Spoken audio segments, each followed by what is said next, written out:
podcast is intended for mature audiences. The views and opinions expressed are those of the panelists and do not reflect in any way those of the podcast partners, sponsors, or affiliates. Enjoy. Hi, this is Michael Buffer, and you're listening to the voice of the people.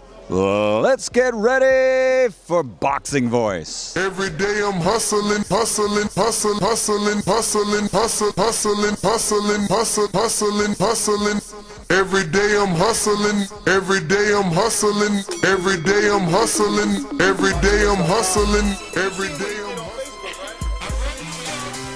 Listen, I'm gonna make a motherfucking emoji like this, look. Beyonce Productions.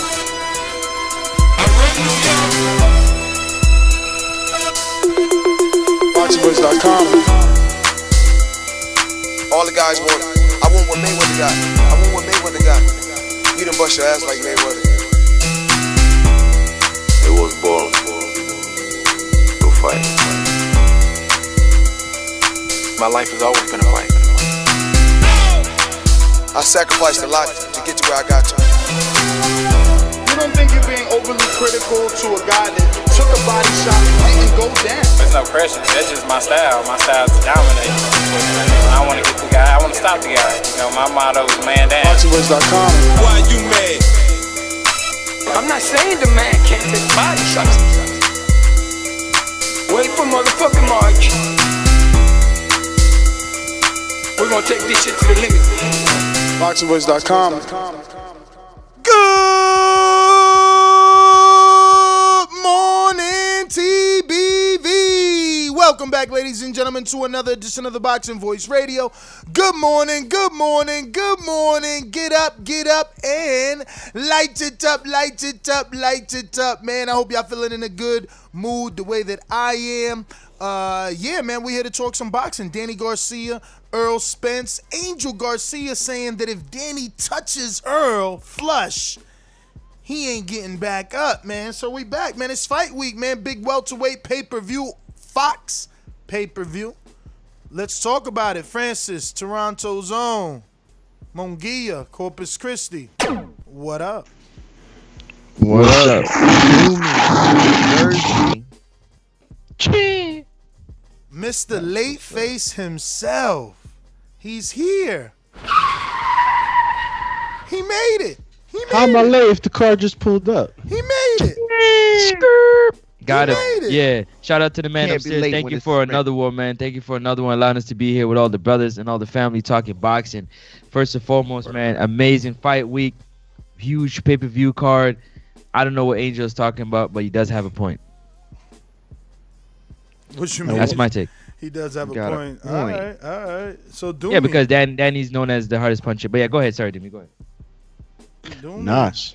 We're going to get right into it. I mean, Andrew could say a lot of things. You know what I'm saying? I don't know what exactly he's banking on. I mean, would he have been saying the same thing if Earl wouldn't have been in that car accident? I don't know. I mean, that's a narrative that y'all got to stop. Let's not forget that Danny jumped in the ring. He had to fight before the accident. He had to fight before. Everybody likes to act like, oh, Danny's taking it. No. He got in the ring right after the Errol Spence and Sean Porter fight. It was already written. His handlers already knew. Earl's already knew. WBC already called Danny the man. Like, this ain't Danny jumping on an opportunity, Spence and his horrific accident. No, this is Danny keeping his opportunity. It was up to Spence to say, yo, I'm not up for this. I need some time off. He's saying he's not. So this isn't Danny stepping in. Danny was always going to fight Earl, regardless of accident or not. That's what was set up right from the door. You remember it in the post-fight. So people need to stop trying to take credit from Danny for stepping up to the plate. No, you're absolutely right. You're absolutely right. I think, though, Doomy's point is that we still got to see it to believe it. You know what I'm saying? Like, there's a part, like, I'm picking Spence, right? And honestly, I don't know how true it is if Danny does land. You know, I got to see, I don't know if y'all got to see the PBC collection they had on FS1 last night. They had a couple Danny fights. I got to see the Robert Guerrero fight again. And, yeah, man, I don't know. I think a lot's going to hinge on how Spence takes that first one, obviously. But ultimately, I don't know, man. As long as Spence is okay from the accident, which needs to be shown, I think he walks away with it. And look, I'm not saying that I'm taking any credit away from Danny. I mean, we already knew that they wanted to fight. I'm just saying, like, I don't remember Angel's energy being the same. Like this, this talk of, he getting hit one time, he gonna go out, and he's talking a lot more confident than he was before. But and then again, they've always been confident, right? Angel's always gonna say something. You know what I'm saying, to rile the waters up or stir the waters, stir the pot, whatever you want to call it.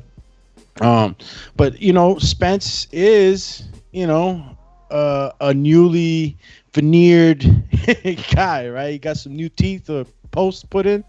So yeah, I mean, a lot needs to be told after that first shot he takes. A lot will be told. A lot is going to be told, period, on what's going on with his life now.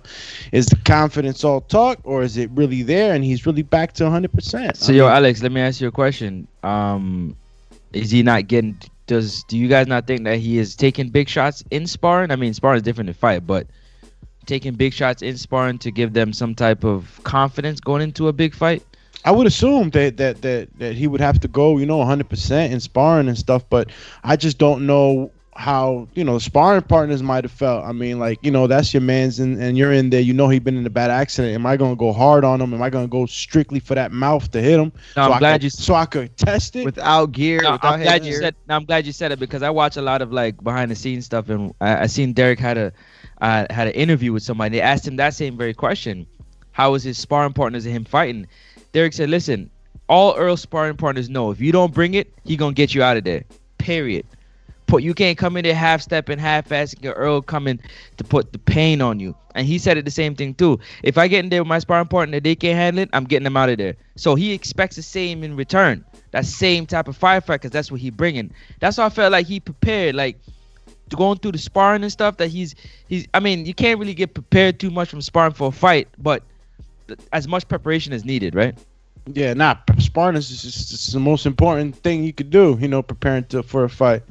So yeah, you need to be able to get in there and swing and not worry about and absorb some of those shots, right? Yeah, and look, I mean, it's not like Errol sits there and takes a whole bunch of punches, but let's not get it twisted. He's a step forward fighter, so he's gonna run into something if that's the case.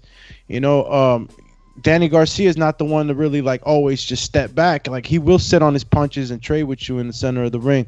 So that shot can possibly happen more than once, depending on what exactly Errol Spence's plan is.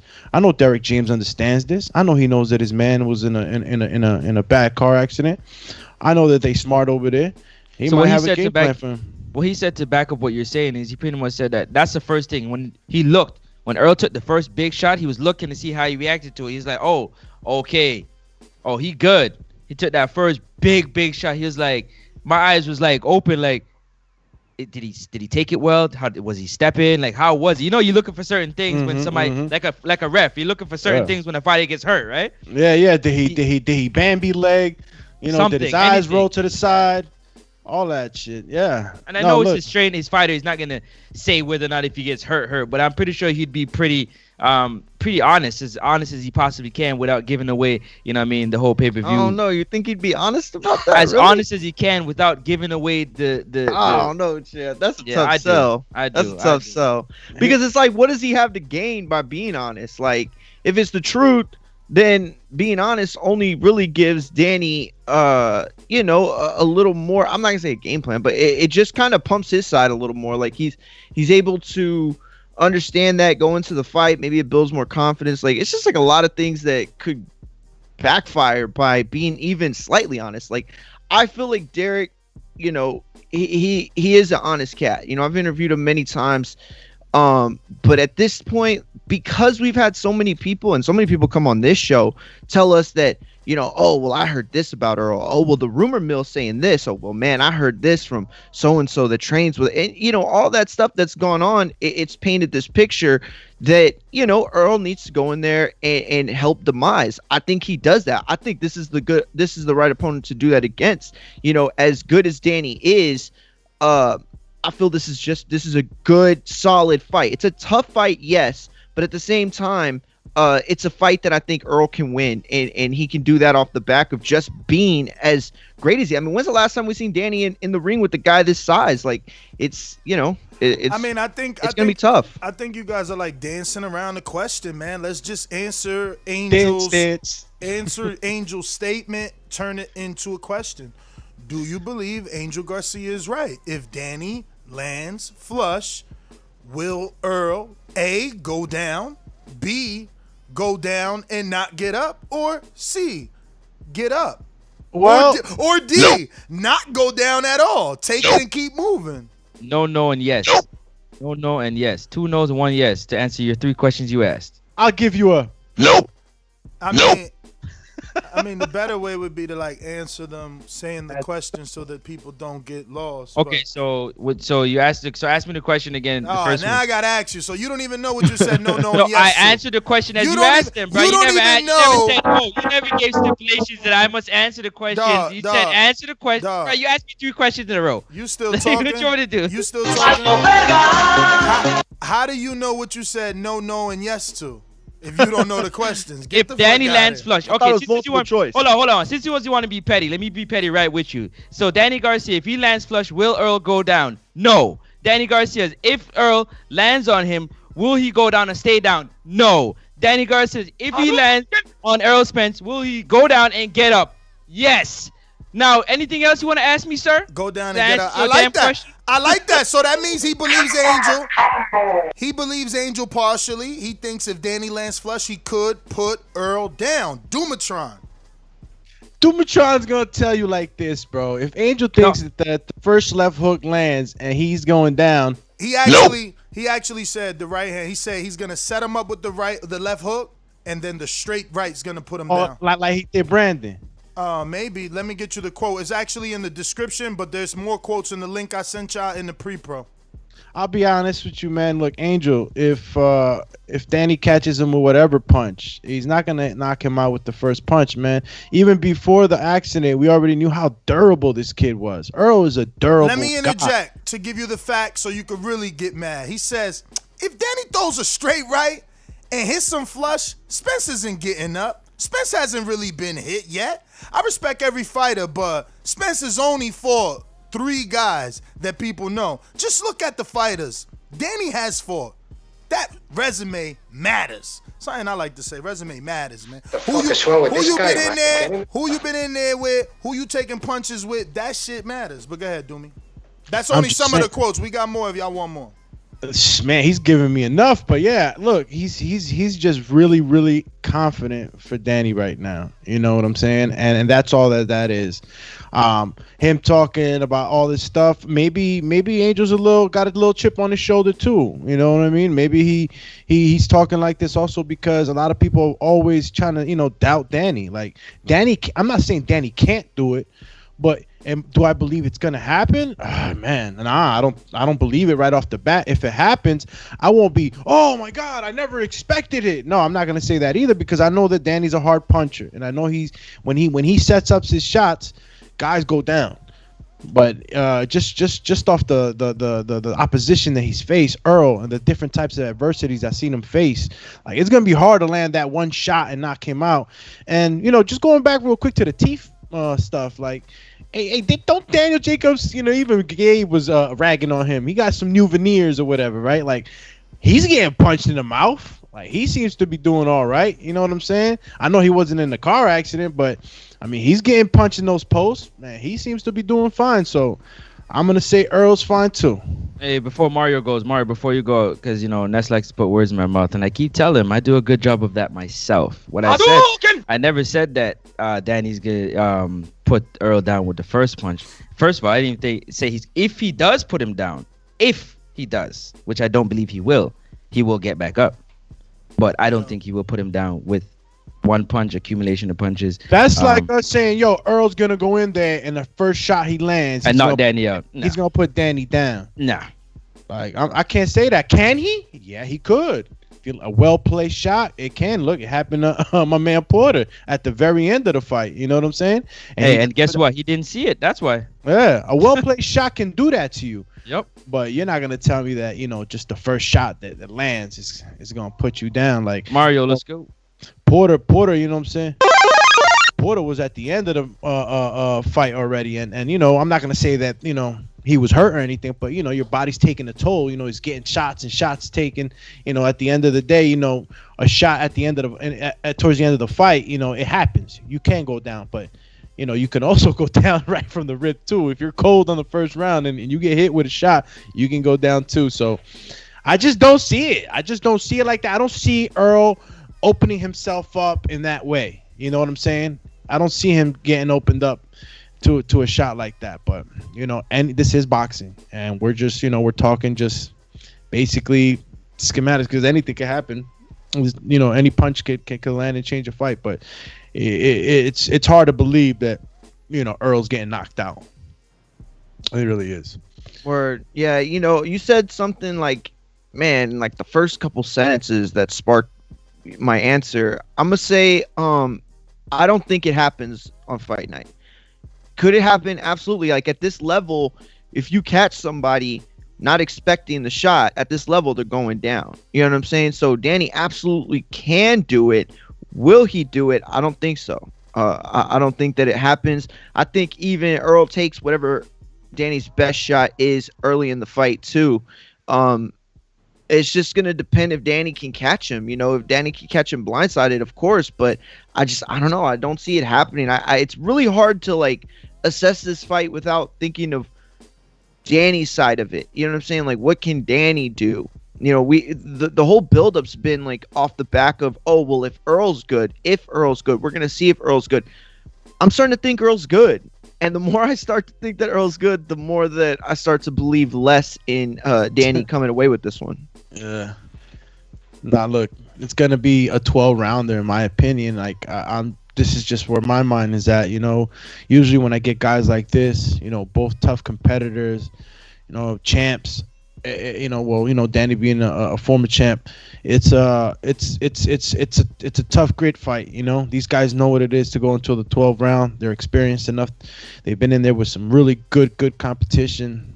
These are the fights that if you get a knockout, it's like, whoa, shit, he knocked him out. It wasn't something that was expected from either guy. We know that they can, but the skill level is so high. I just, it's hard to just say, yeah, it's gonna happen. Word. And now, any more quotes that Angel had to say though? I know he always has a lot to say, my man Angel. He ain't done this Yeah, yet. the article's in the pre-pro. I guess you guys didn't see it, but yeah, man, he definitely had a lot to say, but he always does, and that's the thing. At this point, Danny's due for a win, or it's becomes a tale of him not being able to win the big fight. This would be 3 welterweights now, man. Yep. Thurman, Porter, Earl. You can't have the same song. It can't be, oh, I thought I won that fight. That was a tight fight. I broke his elbow.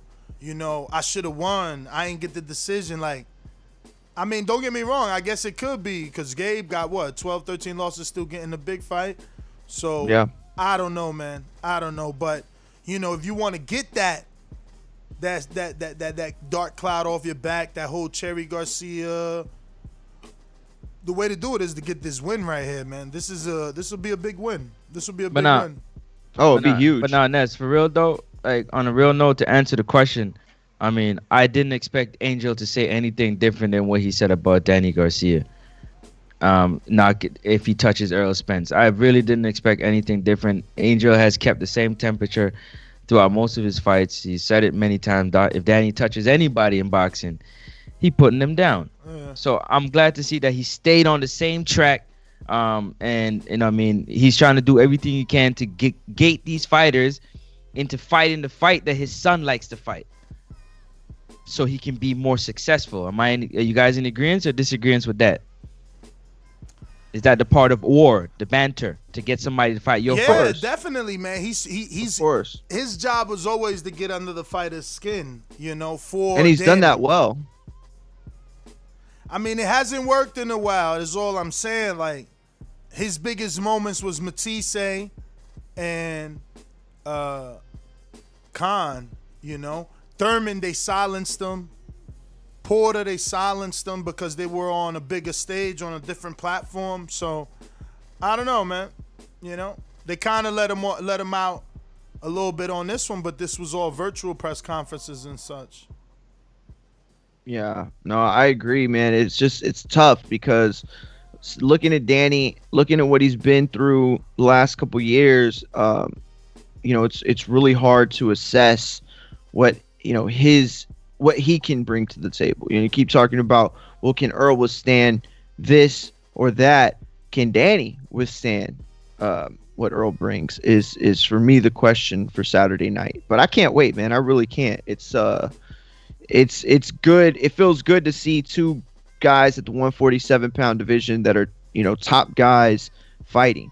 You know what I'm saying? Like this is what we want. We want these guys to fight. You know, is this the number one fight I want for Earl? No, obviously not. But given the circumstances, it is more than a credible fight, and it's definitely going to be one that he can hang his hat on in terms if he notches that win on Saturday. Hey, Mario, think about this. Hey, Ness, think about this, right? Keith Thurman is known as one time for a reason. In other words, when he catches it with one, it only takes one to put you down. Now, Keith hasn't really knocked on anybody in about a year or two, maybe 3 years, correct? Correct? Yeah? No? Cool. Knocked yeah, out? at least. So knocked out? Knockout, right. Yeah, been a minute. Okay. And Danny went in there with Keith, and he touched up Keith. You know what I'm saying? Till Keith had to take a year or two off, so to speak, to recover from the injuries that he sustained from the punches he took from Danny Garcia on the elbow, on the shoulder, wherever it is that Danny touched him up. And he clearly said Danny was the hardest puncher he's ever faced, so to speak. Sean said the same thing. Danny's strong. He hits hard. And that was the concern that they have with Earl going into this fight, was can he withstand, you know what I'm saying, the power that Danny throws if he lands. So it kind of piggybacks off of what Angel's saying. Like, if Earl stands in the gap like he stood in the gap with Sean Porter, and bang, if Danny catches him flush in one of them exchanges, he believes he's going to put him down. Danny puts down most people he catches in between flushes, in between exchanges, and knocks them out. Are they on a lot lesser opposition than Errol Spence in terms of pedigree? Yeah. Brandon Rios, Adrian Granados, even though it's the first time he's been knocked out. But Danny has the capability. He has proven that he can still knock people out. It's not like Keith that he hasn't done it in a year or two. Word. Danny has knocked out people consistently. Mind you, like I said, the opposition might not be the greatest. You know what I mean? Like a Sean Porter or like a Keith Thurman, but he's still getting the knockouts. Yeah, no, he definitely is. And, you know, I it would be good to do a fight chat review. I mean, a film study. I think if I had to pick, it would be, I think I would want to do Danny and Porter. I want to see that. Or, you know, Danny and Thurman, I'd want to see run back. We were supposed to do it Tuesday, but I just feel like, I hate 12-round fights, bro. They're so fucking boring, man. I mean, not if they got action in them, man. Come on. That shit had no action, man. You know they got some good 12-rounders. That's some good 12-rounders, man. I mean, but listen. Oh, yeah, go ahead. You think that watching the Danny Garcia Porter fight to give us a better inside look on the Errol Spence fight? I think Thurman would be. I would probably want to watch more a little bit, but Porter definitely would help. Because I'm pretty sure. I mean, who can we compare Danny to as far as like a style, you know, and compare that to film study? I mean, who has Danny fought that Earl kind of like? Earl's? Oh, okay. Yeah, like Earl. Would Earl come in like Sean Porter? Would he come in there like that? That relentlessness. I mean, I usually see Earl coming in a little more. How do you say, careful? I'm not saying careful. Porter ain't careful, but he just, you know, he darts in a lot. I don't see Earl really kind of stalks you. Damn. How about Matisse? Did he go 12 rounds with Matisse, or he knocked him out? No, he went. He went to a unanimous Danny went decision. 12 rounds with Matisse. Yeah. Was there any knockdowns in that fight? Not that I remember. Yeah, because I really want to see where this left hook lands, or the right hand. I know the last guy that Danny caught with that right hand. He did go down in the 11th. Matisse went down in the 11th. Yeah, because I could see somebody going down in the late rounds if they decide to trade. After a while, depending on who's won the first half of the fight, some guys just decide to turn up and maybe take extra risks. And when you take those extra risks, that's when the punch can land, and maybe it can happen. A knockdown. I'm not saying a knockout. I'm saying a knockdown. No. Yeah. Sorry, you finished? Yeah. Oh yeah, while we at it, let me say we just gotta get a quick public service announcement in there, man. Public service announcement. Thank you all very much for tuning in and watching wherever you are around the world. We got about 315 plus watching and listening to us right now, but we only got about 71 thumbs up. You know what I mean? Go ahead and smash that thumbs up button, man. Let's get it to a round number of 150. And while you at it, because it don't cost you nothing, just smash that subscribe button and the join button there. You know what I mean? To become a member of the page. Also, shout out to all our sponsors. Border Wars 9, December 5th is upon us. Just like how this big pay-per-view event with Errol Spence and Danny Garcia, that's also upon us, man. Go ahead and sign up to Patreon and check out all our Border Wars events. Shout out to all the sponsors. We will get to you a little bit later because there's a whole list of you want to give you your just due. Let's get back to the show. Yeah, man, I think we just open it up, man. Get to the phone lines, really, and ask the same questions, man. Do they believe it? Is it just, Angel Garcia hype, or do they think if Danny lands flush, can he put him down? Danny landed flush on Zab Judah with the right, put him down. He got up. He put Brandon Rios out with the right. He ain't get up. You know what I mean? Red Shack, he definitely took the right. So it's kind of a little bit hard to believe, for me. But whatever. As far as YouTube versus Patreon and memberships versus pledges, this is what I will tell you. Definitely Patreon over YouTube. And YouTube is just another avenue for people that feel comfortable with YouTube, right? Most of you already have YouTube Red and already super chatting, so your information is already in YouTube and you just feel comfortable with YouTube. Some of you go to Patreon and you don't like the payment method. Some of you may not like the functionality. All YouTube memberships is another Patreon, but for the Boxing Voice, Patreon is where we would prefer you to be. Nothing changes for the Patreon members except schedule. So instead of Untitled being at 7, you'll get it at 10. Instead of, Film Study being at 7, you'll get it at 10. No different. YouTube memberships is more for the person that loves to be on YouTube during our live shows, right? Like if you're in the chat right now and you're chatting, well then, yeah, maybe you would enjoy the YouTube membership experience more because you're a chatter and you want to have the You Don't Know Shit About Boxing GIF or the, Floyd Mayweather badge, whatever the case may be. You will still be able to listen to Untitled and Film Study right here on YouTube memberships as well. Your experience may be slightly different. You may have a more pleasurable one if you like to listen to the Patreon only shows live. If you like to listen to them live, then you will have a more pleasurable experience because you will be able to interact in the live chat, something that we weren't able to do on Patreon. As far as MP3, again, if you're a Patreon, stay there. You still get your MP3. Nothing changes for you. It's the same content. We are not going to put different content on YouTube and different content on Patreon.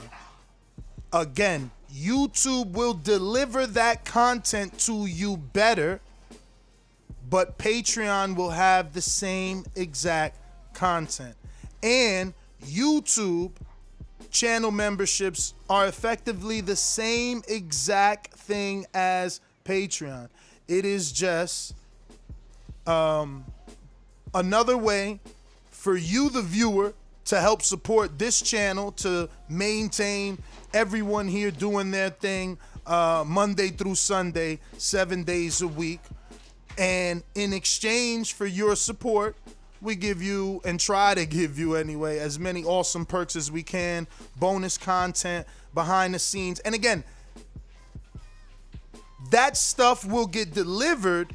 Anything video is obviously going to be delivered via YouTube memberships a lot better than Patreon, because Patreon is dependent on a third-party video streaming service like Live Crowd or Venmo or Vimeo, whatever the video one, not the Cash App Exchange one. So again, there's no difference for any Patreons. Now I'll give you an idea. We got a mastermind, right? So he's already pledging on Patreon a certain amount. So he just downgraded a certain amount and gave that to YouTube so he could have both of best worlds. So he could be part of the live chat on YouTube memberships and be in this live chat, which is absolutely free, but his name is lit up and he's got loyalty badges and he can submit what is it called, like show badges and awards and different gifs and things like that. So he chose to have the experience on both. You don't have to. James Valdez, I know you from San Antonio. You're an MP3 Advit user, right? So you prefer Patreon because you need that MP3 delivered to you without ads. But I do see you here on the YouTube chat. So, right, maybe in the future you would want to also have the perks of YouTube. So if anybody is familiar with, what do we call that? What's the other streaming service for gamers? Twitch. So what YouTube is doing is just trying to help the creator and the content consumer support one another in an easier way, right? They want to give you ways for you to be able to engage with the live stream and that be visible. Very similar to Twitch. I don't even think, Doomy can tell me this because he read the fine print. I'm not sure that we can gift subscriptions like Twitch. That's something I think that we're missing. If you got a guy, let's say Steve in Chicago's like, I invested in the Moderna stock, right? Everybody's talking about the COVID stock in my Border Wars chat and how they made money. Shout out to Elias putting everybody on. And now Steve feels like, I got 50 extra bucks this month. I'm donating $50 worth of subscriptions. That's not here, that as far as I know, on YouTube. I know you can do that on Twitch, and that's why that's a very popular platform for gamers and things like that. But YouTube, they see that, right? And also the reason we have to have memberships is because YouTube has now become a direct competitor to Patreon, right? So eventually they're going to be like, no, we don't want you using our links on Patreon because we trying to take their service. Remember, Jack from Patreon. We gotta hop on the boat early, guys. We can't be now further down the line, and then now all of a sudden it's like we're out of the party. So yeah, let me just finish explaining that. So Jack is a creator like myself, and he created Patreon for creators like us. And now YouTube seeing that, Jack has been doing this maybe 7 years now. That company's gotten millions of dollars Patreon, and it's definitely changed our lives over here. So it's changed other lives, right? So YouTube seen all that and they're like, damn, we need to do that because we're losing content creators. So they essentially are copying Patreon. So again, you aren't losing anything. You can stay where you are. But we just want to be ahead of the curve in case YouTube says, all right, now we are Coca-Cola. Patreon is Pepsi. Cut them off. They can't use our links on Patreon anymore. Let them find their own third-party service to distribute their content. So we're just ahead of the curve. You can remain where you are. Nothing changes. Absolutely. That's good, man. That was a pretty clear. And only thing is that the only slight change that was made that you would notice is that when we go members only live chat, you won't have access to the chat unless you're at least at the prospect level on YouTube. But We don't have to do that. Exactly. This is under the discretion of Ness. Today, somebody could be chatting right there and they're like, "Oh, Ness, you're a fucking dickhead." I just go members only on his ass, and you know everybody suffers because of him, and not only the members are talking to us, but that's not something that we have to do. You know, that's like Joe Rogan. You know, you got a big guest on. Let's say we got a big guest, and you know. All right, perfect example. Wilder gives us an interview, which everybody wants us to. I'm not trying to see all the comments that you think you have the privilege of saying to Wilder. So I go members only because I know my members don't disrespect. That's all. Yeah. It's under the discretion of the Boxing Voice, and it could be, like Ness says, different factors. It could be, you know, a special Patreons only thing we want to do. It could be a moderation purposes on the chat. It's under our discretion, and obviously we're not gonna, you know, just be doing it all the time and things like that. But when we do, members only will have access to that, and that is the prospect tier. That's a $2.99 a month tier. In no way are we employing you to go to YouTube when YouTube is taking 30% from us. Absolutely. We are taking a loss. That's not what we're asking you to do. We're asking you to do what works better for you. So for that reason, I want to go to a chat from one of our patrons, or should I say former patron, who said, "I cancel Patreon to join YouTube. Mostly type in the chat anyway, so it fits better for me." And, you know, if he's a champ, which I'm not sure, I can double check right now. What is Steven? Steven is... I guess I got to retry here.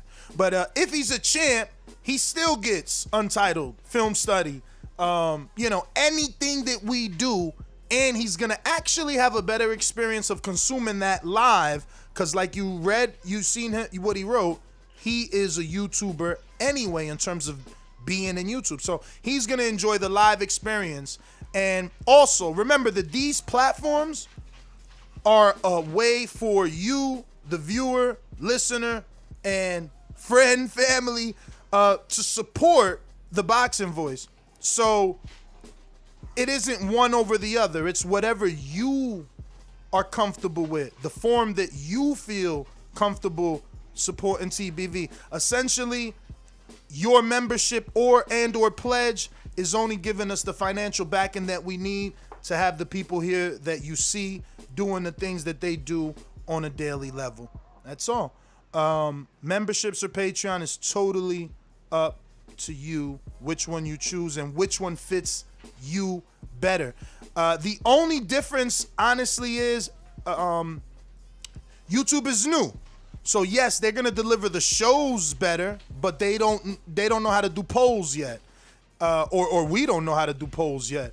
They don't know how to deliver MP3s, or we don't know how to deliver MP3s. But I've Googled these searches and they don't come up. So not yet. But yes, Brotherhood, YouTube is thirsty. But then again, I say this, like Brotherhood, I was using you as an example on Off-Air Conversation. It's like, you know, you're not a Patreon, but you became a member. So it's only another avenue for you, whatever you feel comfortable with, because essentially, you know, we just need your support so we can keep doing what we're doing. All right, so now that we got through all that, hopefully that's enough. I know there's some of you that actually want an entire show, and we're going to do that. We put out a post on Patreon asking you to go ahead and put your questions so that we can answer those specifically to the user. But yeah, we're going to go out to the callers. First, a quick word from our sponsors. So I call the man, they say, Toronto's own. What up, y'all? Listen, man, it's time to go out to the sponsors for our Border Wars 9 event, December 5th, Dallas, Texas, same city that Errol Spence, the unified 147-pound champion, is from. And we're going to be in that city putting on our own performance, like the champion's going to be putting on his performance, taking on Danny Garcia in the pay-per-view event. So shout out to our sponsors, Brian Custer of Last Stand Podcast. Shout out to Brian Custer. Go check out Brian Custer on YouTube. Last Stand Podcast has some of the dopest interviews with the most high-profile athletes and entertainers in the business. You're not going to be disappointed. Go ahead and check out Brian Custer at Last Stand Podcast. Also, be sure to go ahead and check out Big Rig Trucking Agency. Big Rig Insurance Trucking Agency. For all the truckers out there that's a part of TBV, Go and check them out. They might have some rates that, you know what I'm saying, might you might really like and might want to join Big Rig Trucking Agency. Shout out to them for being a sponsor in our Border Wars 9 event. Also, we cannot forget wirelessbuzzshop.com. It is that time of the season where you want to go out there and get some gifts for your loved one or your family. So yeah, go ahead and check out wirelessbuzzshop.com. They got a 50% off code that they're rocking with right now. And if you mention TBV, they might add that 15% TBV code on top of it, you know what I'm saying, just to sweeten the deal. Go ahead and check out wirelessbuzzshop.com, you know, let them know TBV sent you. Also wire tape, war tape. Also war tape. Shout out to War Tape, you know what I'm saying, for joining our Border Wars sponsorship crew, allowing our fighters to wrap their hands and keep them safe and protected for their fights. Also shout out to Adrian Clark, protect yourself at all times. They're partnering with Everlast to give our fighters 16-ounce gloves and headgears. And you can never forget, check out his book, A Dark Horse, a manager's memoir. Shout out to Adrian Clark. He's gonna be in the building supporting, and we appreciate you very, very much. Shout out to No Label Sports Management, Spencer Fearon and Rob Stanley. Check out No Label Management if you are an athlete, that's a boxer or a soccer player, whatever it is. They might have something over there for you that you know what I mean, you might want to join up with them. So go ahead and check out No Label Management. Also, last but never least, because we got more to go, we can't forget Austin Trout. Austin, No Doubt Trout, thank you very much for being a sponsor. Send us some apparel, helping our fighters be all decked out and clean, you know what I'm saying, for after their Border Wars event. Shout out to Marlon So Icy coming through with the gear for our fighters, you know what I'm saying, and our participants of our Border Wars event to be all, you know what I'm saying, looking clean and nice in that Marlon So Icy gear. Shout out to El Camino Electrical. We can't leave out El Camino Electrical. They stepped up in a big way, sponsoring this event, and also they're going to be sponsoring all their shows for 2021, you know what I'm saying, by either putting their logo on the ring apron, you know what I'm saying, on the ropes, whatever the case may be. They're going to be a part of us in a major way, and we appreciate them very, very much. Can't forget Undisputed Boxing Gear. Mario Munguia right there. He fought in the Undisputed Boxing Gear glove, and, you know, controversially, he got a knockdown in that fight. So, listen, you might want to step up and put on them gloves, and maybe you can get one of them yourself.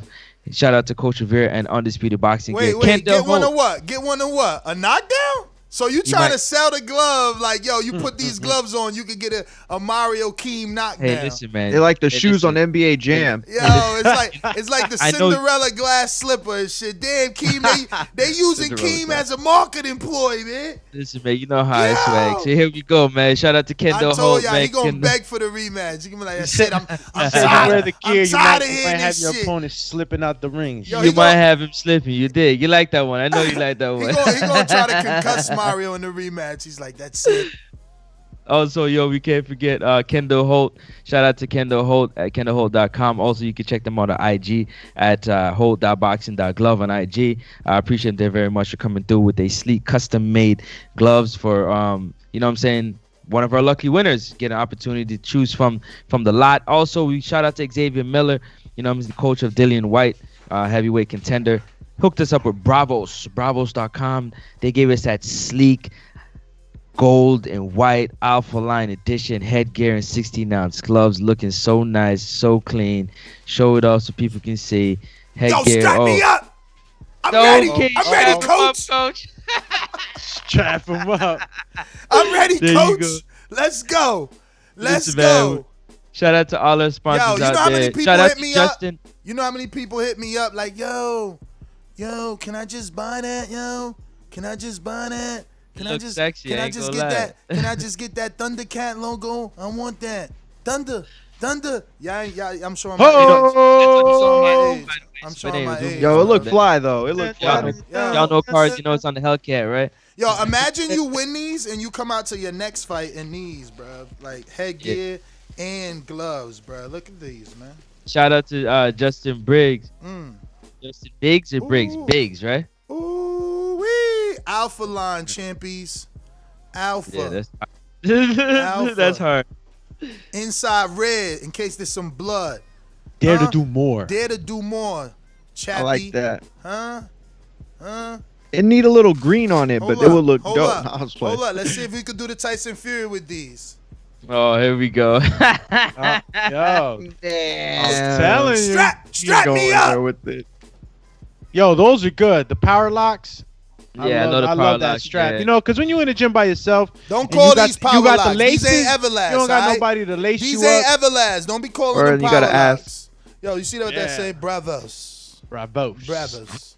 I won the Bravo. fight. You won the fight, Ness. Bravos. Bravos.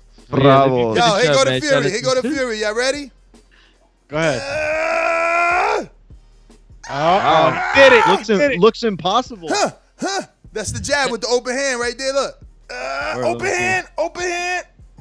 Yo, it's actually hard to keep it open like that. But yeah, check out the Bravos. Yeah, check them out. Also, Nestor, you're gonna need a casket shirt. Huh? Anyway, somebody GG getting at you in the chat. But yeah, shout out to Justin Biggs stepping up, and all I'm saying, being a sponsor, a part of our Border Wars event. We gotta shout him out, give him all his just due. Shout out to him. Shout out to all our sponsors. Hope I ain't leave nobody behind, no man behind. And if I did, you know what I'm saying, shout out to you. Nonetheless, our Patreons and all our participants. Listen, man, we what? Few days away, man. We few days away. You know what I mean? It's getting closer. You can feel the tension. You can feel the energy. I love it. I'm excited. I hope y'all excited. And yeah, man, that's our sponsors for our Border Wars 9 event. Tune in on Patreon because we're looking to go live for the weigh-in, the press conference, and the fight. Stay tuned for that. We haven't fully confirmed that yet, but that should be happening. So that would be like a nice treat for everybody. So sign up to Patreon so you can witness all of that live. You can catch the pre-recorded version. We do have to make an announcement. It looks like our celebrity referee isn't gonna be able to make it. I'm not at liberty to announce what job hired him because he didn't tell me. But I could only assume he said he's got to do a title fight on December 12th. You know. Everybody knows what title fight's on December 12th, right? Right. So I have no idea. Oh, it's Chris Colbert? No, I was playing AJ. Well, it's AJ. I mean, I guess. Damn, I didn't think of Chris Colbert. I thought AJ right away. No, I know. I was trolling. You know, so the issue is the state that he lives in, because I don't want to give that information away unless it's public. So the state that he lives in has a mandatory quarantine if you coming from states that are high risk, like Texas, right? So if you coming from Texas, which means he's got to go there, come back there, or from there. So then his home state is like, well, wait a minute, mandatory. Unlike my home state, that's like, well, wait a minute, go ahead and voluntary, but I'm here anyway. That's why it's all right with me. I work from home, so I'm quarantined in a sense, right? But for him, if he flew back that Sunday, he won't be able to fly out for that Saturday's fight, which is obviously a bigger pay than ours. But he got us, man. He got us. He was holding out because it wasn't 100%, but it is 100% now. And, you know, what are you going to do? You know, PBC, like you said Chris Colbert. I didn't even think of that. Who else is fighting on the 12th? Yeah, that's all I can think of. You know, so I'm going to the schedule though. There's more fights out there. He's a big time ref. You know, I thought this was the perfect time with COVID for us to be able to get a name like that, and it almost happened. Shout out to the community that came together. Shakur fighting. Another big Shakur fight. Fighting on the 12th. You know, Parker and Fought was supposed to happen. But those aren't title fights though, so that's why I was trying to see what other title fights are out there. It doesn't look like the only other one besides Joshua is Lawrence Okoli. He's fighting Glowacki for vacant. He's on the undercard of Joshua. But those are the only three title fights I see. I mean, look, it's out of our control. A few people donated. We will definitely refund that. So it is what it is, man. The next time, well, you know, we'll try and get someone else maybe.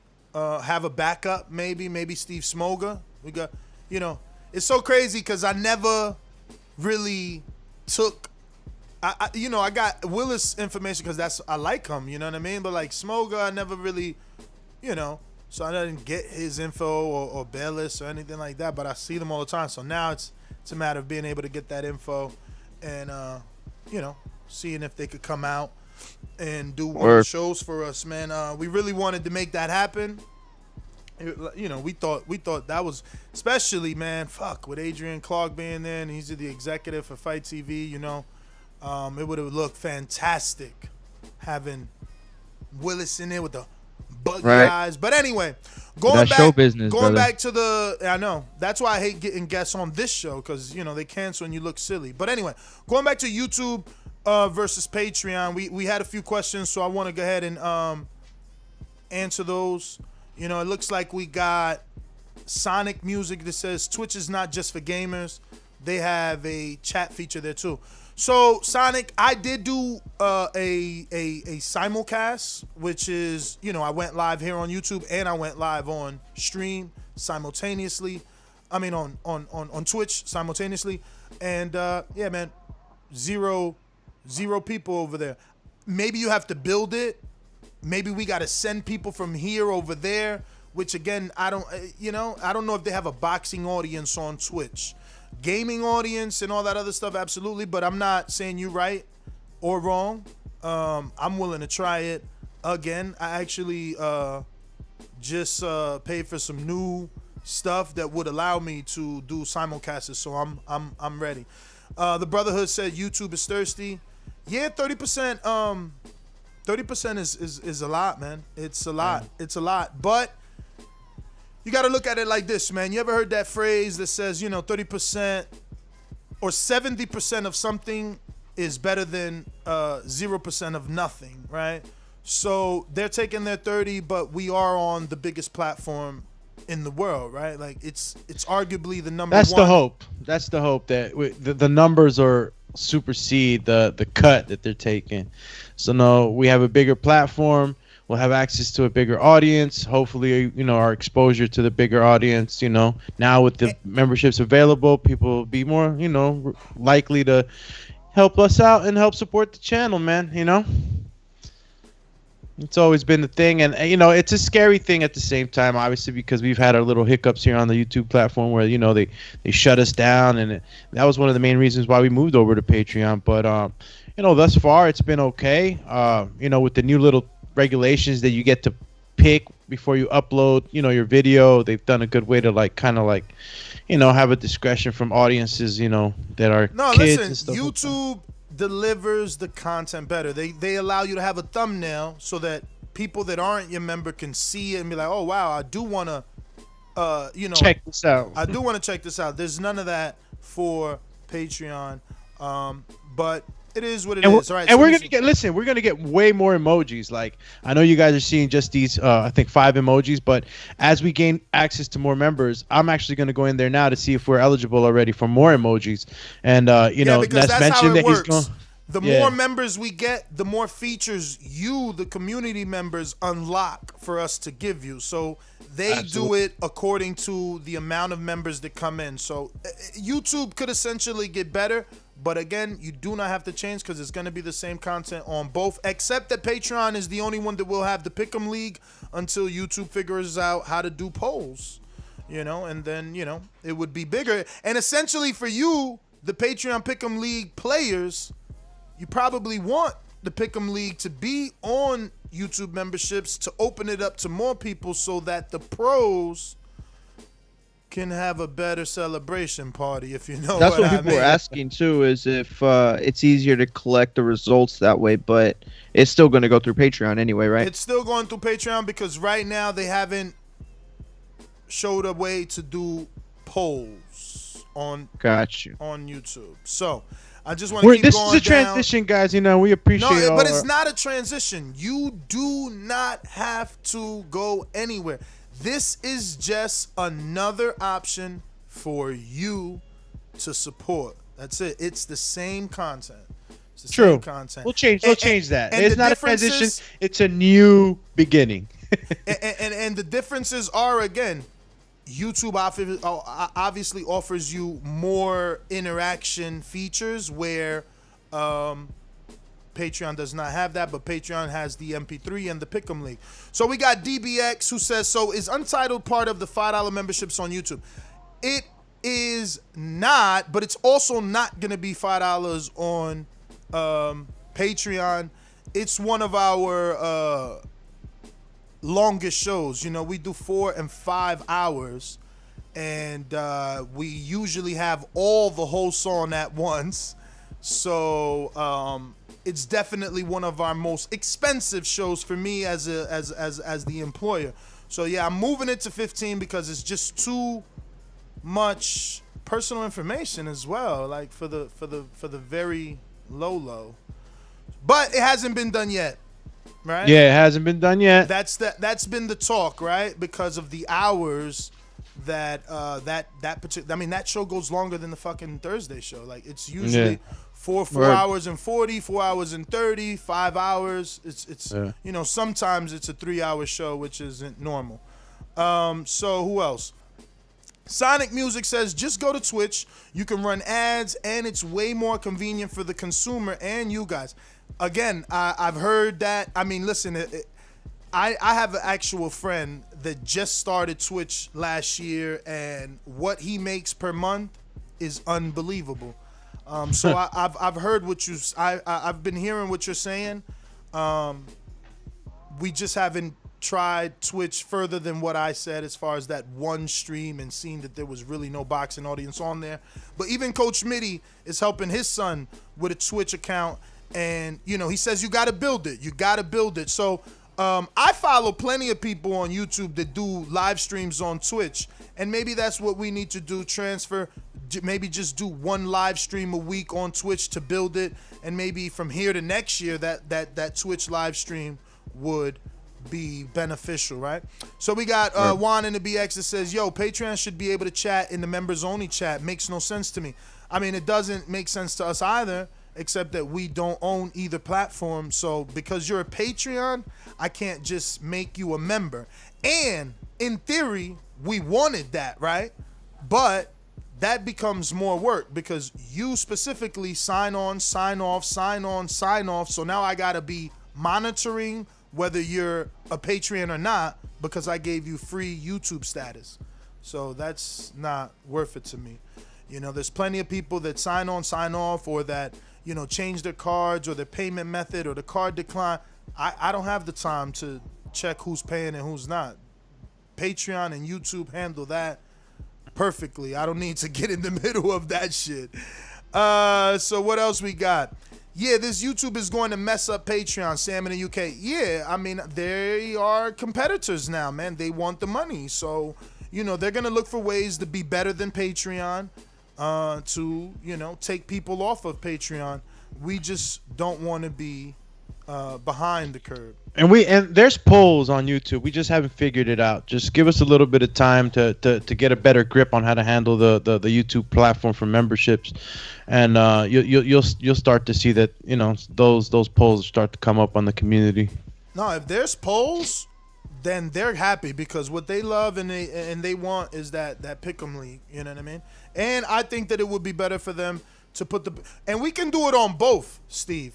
Imagine that. Imagine having the Patreon Pick'em League just be simultaneously on YouTube. So now you got we versus that would be dope. Pick'em League versus the Patreons. I mean, not versus, is just two different platforms. So again, like all added up. Yeah, all added up. So again, I mean, more work for Mitty and Steve, but I mean, essentially more of a celebration party for really Carlito, who's 3-time. You know, everybody's entitled to, like Brandon likes to say, party. So we'll say that, you know, the four months that he was champion, or rather 3 months that he was champion, that 1 month that he failed was because he was out partying 2 months. But shout out to Carlito in the UK, who's a 3-time TBV Fantasy Pick'em League champion with celebration party and all.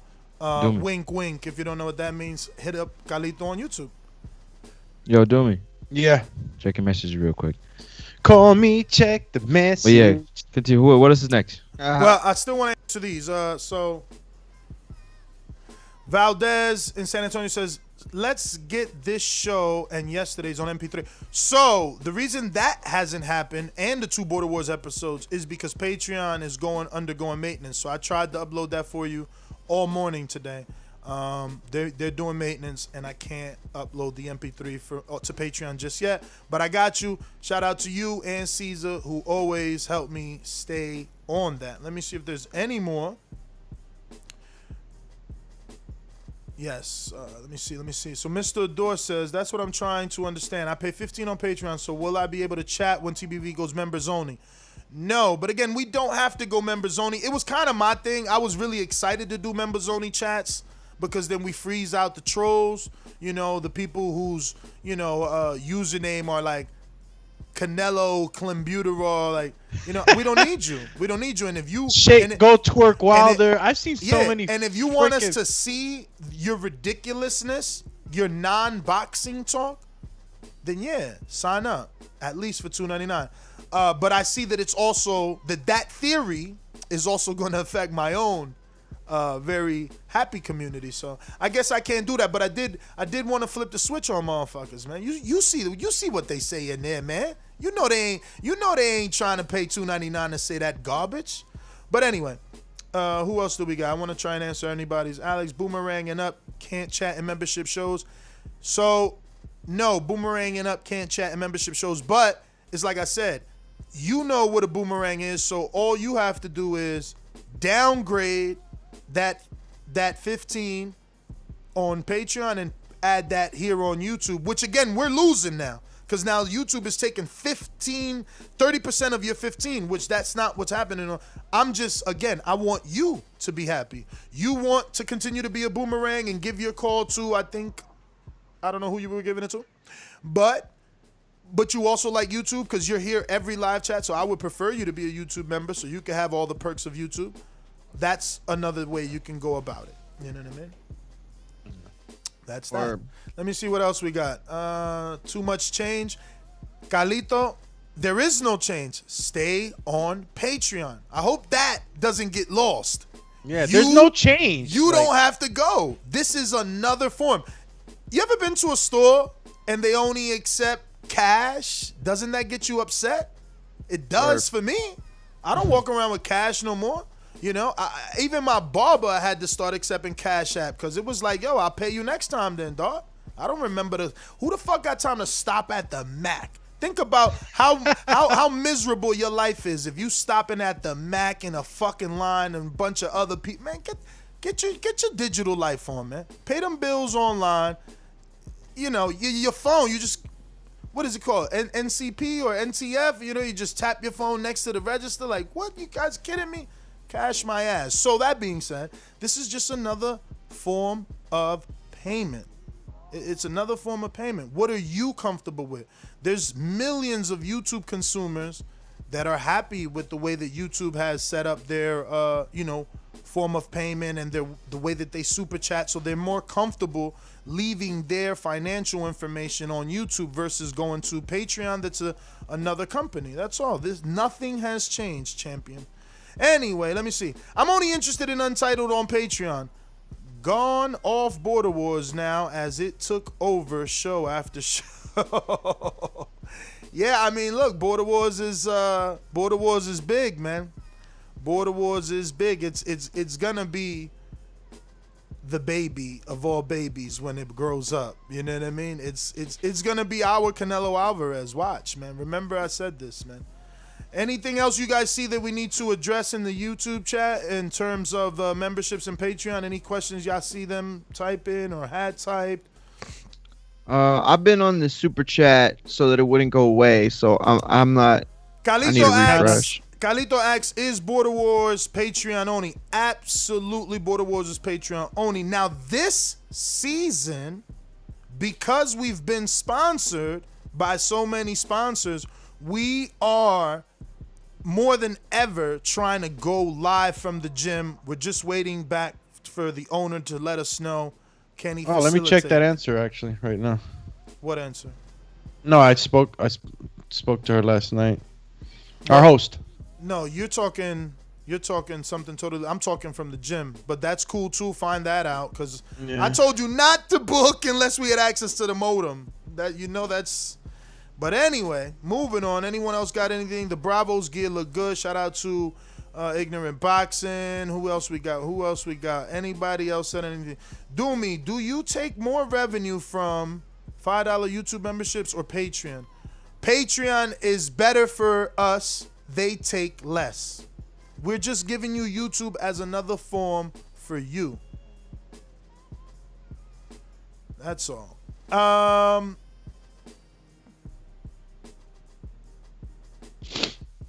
Let me see.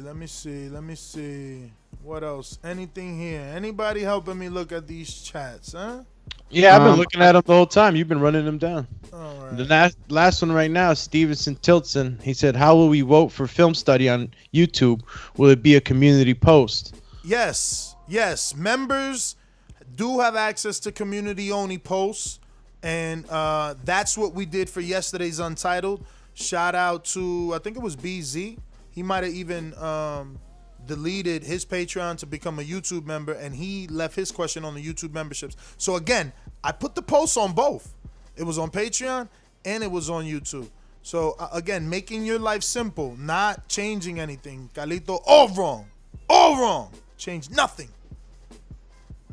He says, cool, I'll stick to that then, as I want you talking as much as possible, not bothered about YouTube memberships, as I am rarely in a chat. Live fight chats and flagships are my main interests now. Yeah, so those are YouTube though. Live fight chats are YouTube, man, but those are free, so you have nothing to worry about. We do those every day. Let me see. Anybody else? Yeah. You had Easy Boy 88. Sonny says, "From now being a contender, do I got boomerang caller access?" Hell no. Contender's like $10. Boomerang is $40. Yeah, not contender's $4.99. Oh, there you go. So nah, man. You're about a lot short. But yeah, man. You have to check on Patreon if those are available. And again, those are only Patreon only perks. If you want to be a mastermind, you want to be a boomerang, you want to be a ringer, that's Patreon only. What else do we got? Jonathan Sims says, "Why can't y'all just add Patreon member to the YouTube membership versus losing money by having them downgrade Patreon to give money to YouTube?" Because Patreon and YouTube are Coca-Cola and Pepsi, so they not gonna work with each other, and I just want you to be happy. So if you rather chat on YouTube, then yeah, I can't tell you not to downgrade and go to YouTube. What makes you feel better? Ultimately, your support is needed, but we all also want that experience to be pleasurable. So. Okay, who sent themselves something airdrop? I don't know. Why did I get something? Aha! The culprit! Nah, I'm joking. Yo, somebody mistakenly airdropped me something. Uh-oh. No, are you serious? You better be careful. Oh, shit. You better be careful what it is. Don't open that file!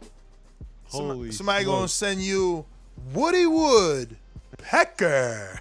No! Let me see anything else.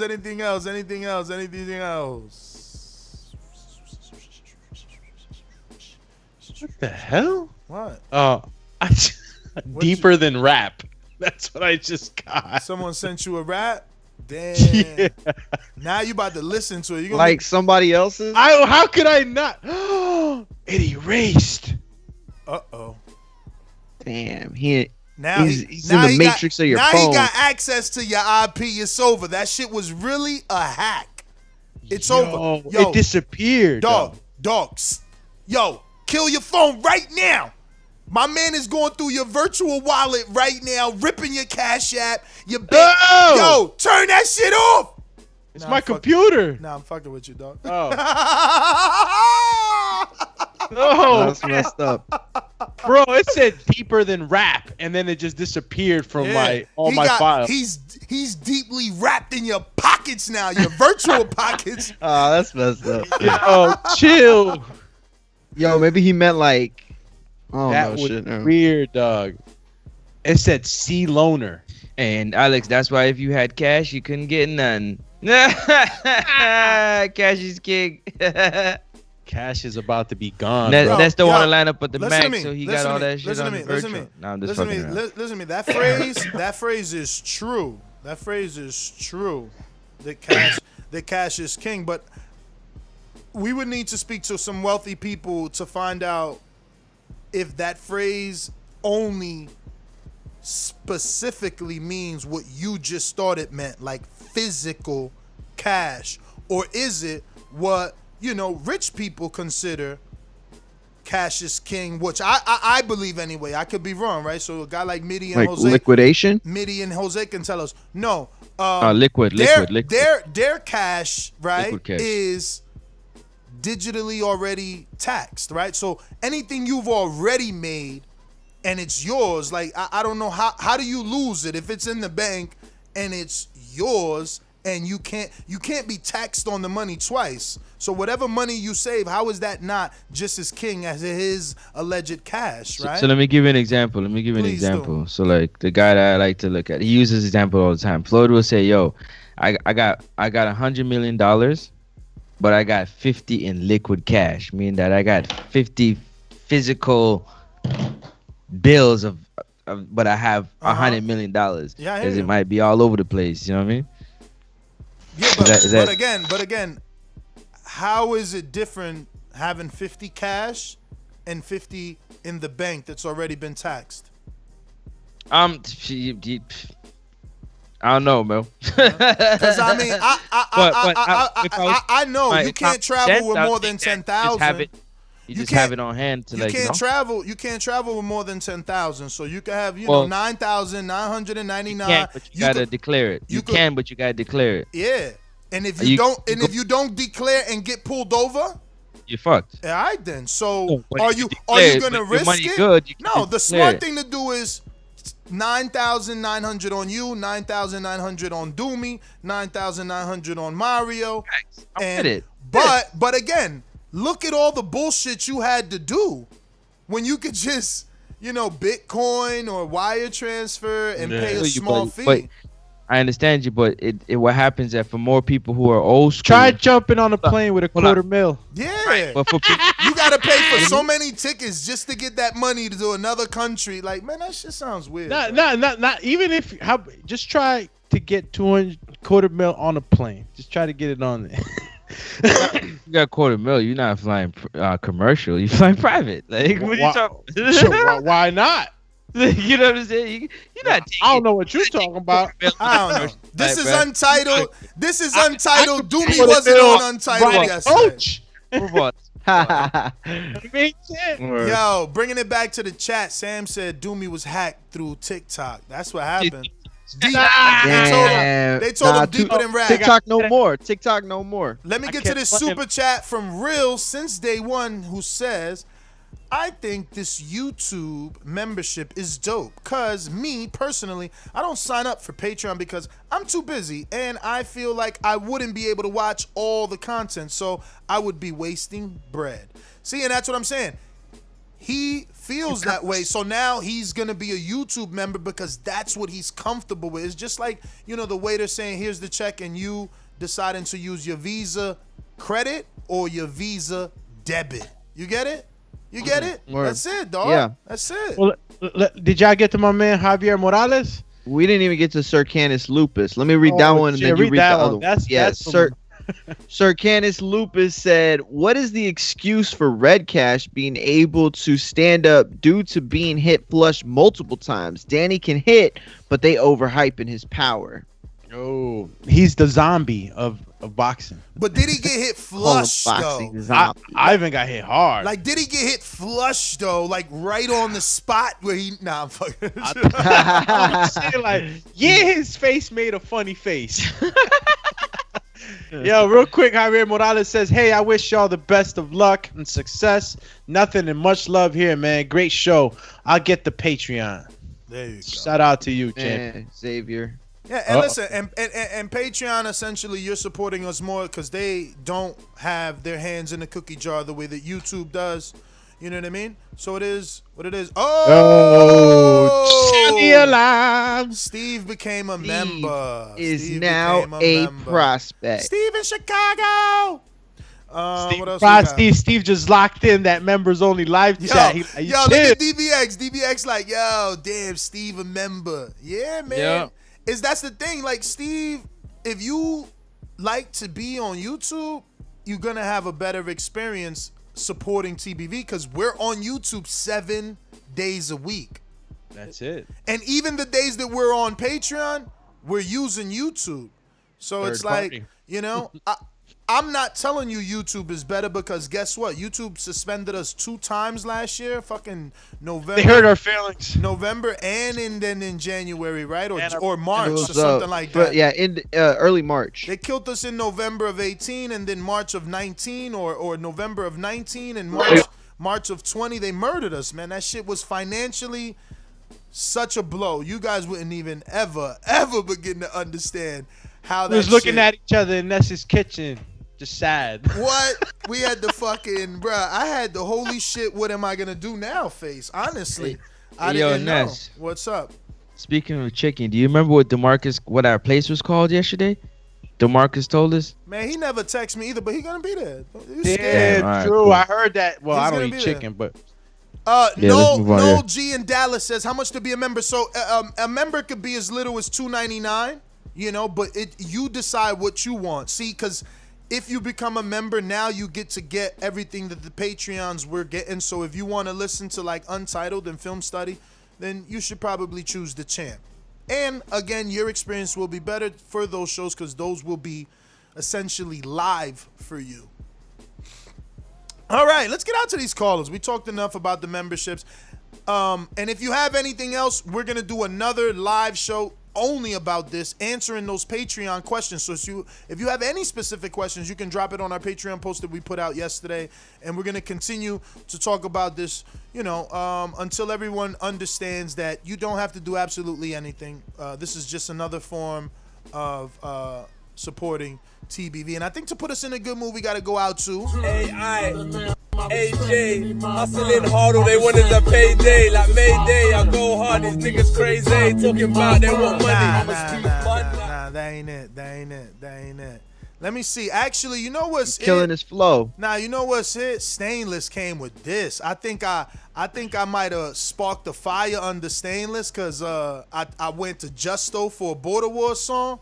So then Supermex went to Stainless for an intro for his Unguarded, which we did yesterday.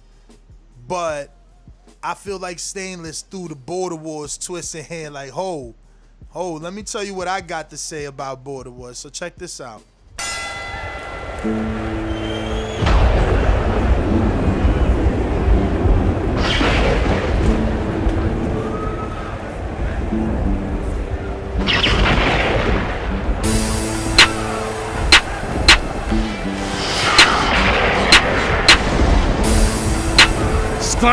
Stainless. It's the ring walk, he headed in the fire and pressure. Supermex is reppin' that Lone Star, Texas. Strong arms, weapons, his hand wraps in leather. Everlast, the message you want it, come and get it. The Border Wars competition, it ain't no competition. I'm coming to get him, no draws, no decision. Give me my belts now, cause I am the winner. My only L's for lessons, we teaching to these quitters. This Border Wars and the 4 horsemen he ride with. Eddie Bolo the Grasser, machine gun, Marvin, Eric Cruz, the squadron. Lose when we start up. Who is you to argue with news that I brought us? Champ is here, yeah, but you can call me king. Catch me at the border, war I bring. I'm a general, and I just stepped in the ring. I unleash hell on earth when the bell goes. The champ is here, yeah, but you can call me king. Catch me at the border, war I bring. I'm a general, and I just stepped in the ring. I unleash hell on earth when the bell goes. The champ is here, yeah, but you can call me king. Catch me at the border, war I bring. I'm a general, and I just stepped in the ring. I unleash hell on earth when the bell goes.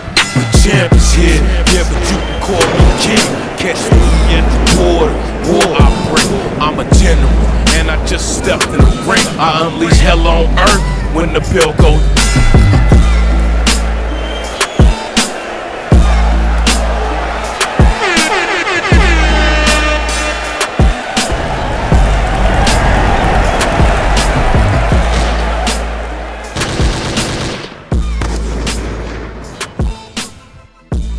Let's go. Shout out to Stainless, man.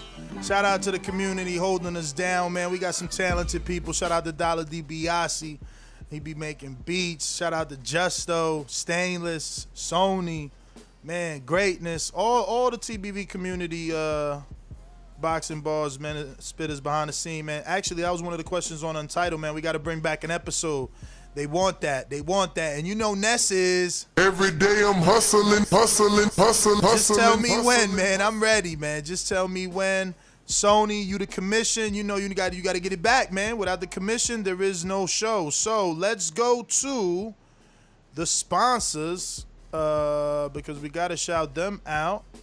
These calls are brought to you by El Camino Electrical Services, experts in electric vehicle charging stations. For consultations and turnkey installation, visit us at elcaminoelectricalservices.com.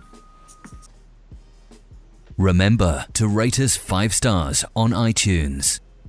Yo, and I'm going to just say one time, if you are going to bet on this weekend's fights, don't forget to use TBV if you use my bookie. Just saying. You know what I mean? Don't forget us. You my bookie. Cost you nothing. My bookie, my bookie and me. Yo, super chat from Eric Cruz coming in says, after that name drop and Super Mix song from Stainless, I'm rooting for Stainless. Sorry, Francis. LOL. He's a little scared man. He's a very small, scared man. Damn, Francis, the praying mantis. Let's see. Subscribe to youtube.com/theboxingvoice for the latest and greatest interviews with your favorite fighters. But have you really subscribed? That's what you got to ask yourself. We finally made it to 100, ladies and gentlemen. Oh my goodness, I feel like crying. It only took all fucking week. What's wrong with y'all? But shout out to the 103. Shout out to the 103 subscribers this week. Thank you. You know, we really trying to get to 118,000. Can we get to 118,000, man, please? I mean, tell a friend to tell a friend. Like, what's going on here? We out here working every single day. Come on. We going out to CYP. He said, man, shut up. I'm cutting the line, man. Yeah, counterpunch, the one you won't forget. What he's going to get us with now? I don't know, but maybe. I'm going to put you to sleep. See why? Are you there, P? So what up? If this runs over, just bill me. But I got an announcement to make, and it's a serious one. You know what I'm saying? I gotta retire. The CYP moniker has to retire. I've been noticing some things about my personality that I'm not liking. My family and friends notice it, and they're not liking it. You know, but at the end of the day, I do appreciate y'all. And I want to just read off some things. You know, I'm the uncrowned caller of the year 2019, the creator of the back call, the first ever triple ring, most viewed boxing bars, and paid to talk caller in history. I got to let it go. Shout out to J-Mac, JT, Stonebone, NO7, T-Plums, LV Slugger, and definitely Stainless for the hard work you put in. Much respect to y'all. Y'all got my respect for sure. And to all the hosts, most success. And that's to you personally. Keep hustling. I have noticed the improvement the past 2 years. Yo, I appreciate the hard work that you put in. That's why no matter how much we argue, I still spend my money because money is deserved to those who work hard, and you work hard for it. But for me, I got to go, but I did have fun. I'm deleting my Skype so I cannot come back, and I appreciate y'all. But my brand, CYP, is about positivity, helping people and helping kids and setting an example. And I'll be getting out of pocket on here, and I need to stop that. And this is the only way to do it. So much love, much success to y'all. My last time saying this, but CYP out.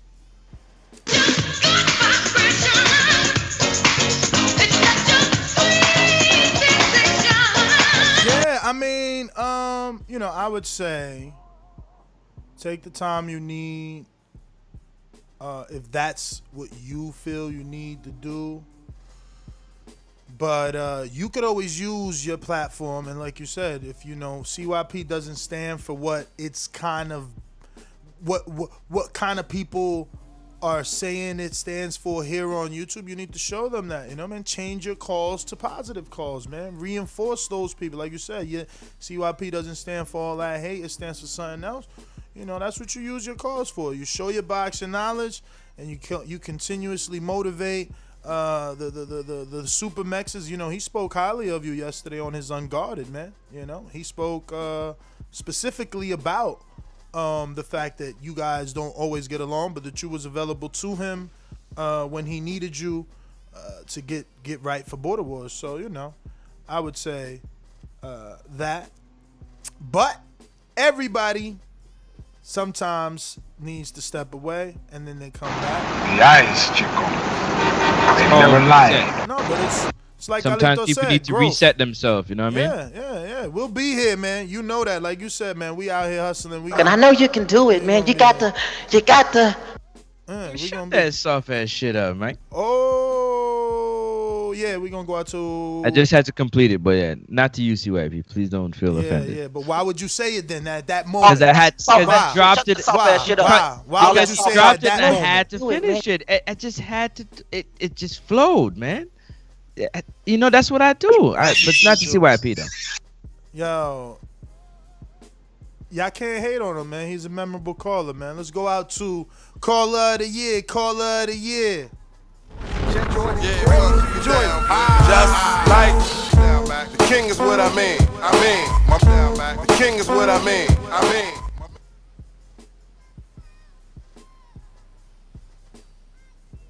King Amin. Yo, TBV was good.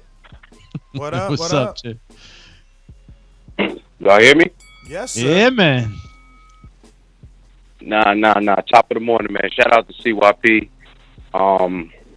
Shout out to the show. Listen, man, if you ever trying to grow, it's always some discomfort. So when you building up your muscles, when you working out hard, if you ain't uncomfortable, then you ain't growing. So shout out to the show. Shout out to everybody. Yo, I got paid a visit yesterday, man. You remember that pig farmer that Tyson Fury got jammed up? Yeah. I got paid a visit. You know what I'm saying? Yeah, the bud tenders paid me a visit. You know what I'm saying? So I'm gonna have to make a correction on the show and say that Danny Garcia's resume doesn't match up to Bud Crawford, and I myself would like to remove myself from any slander against Bud Crawford. The bud tenders are a serious organization, and you don't want to get paid a visit. They'd be outside your window. Yo. So just chill. Say what? So you saying you only saying what you need to say so that you don't get mobbed again? No. What I'm saying is they laid out the argument, and the illest piece was you could still have your opinion, but they're gonna lay out some facts that make it hard for you to go against it. Man, I would like to see that shit. Cut it live right here. Somebody show me. In 20 seconds, Ness's doorbell's about to ring. Somebody show me.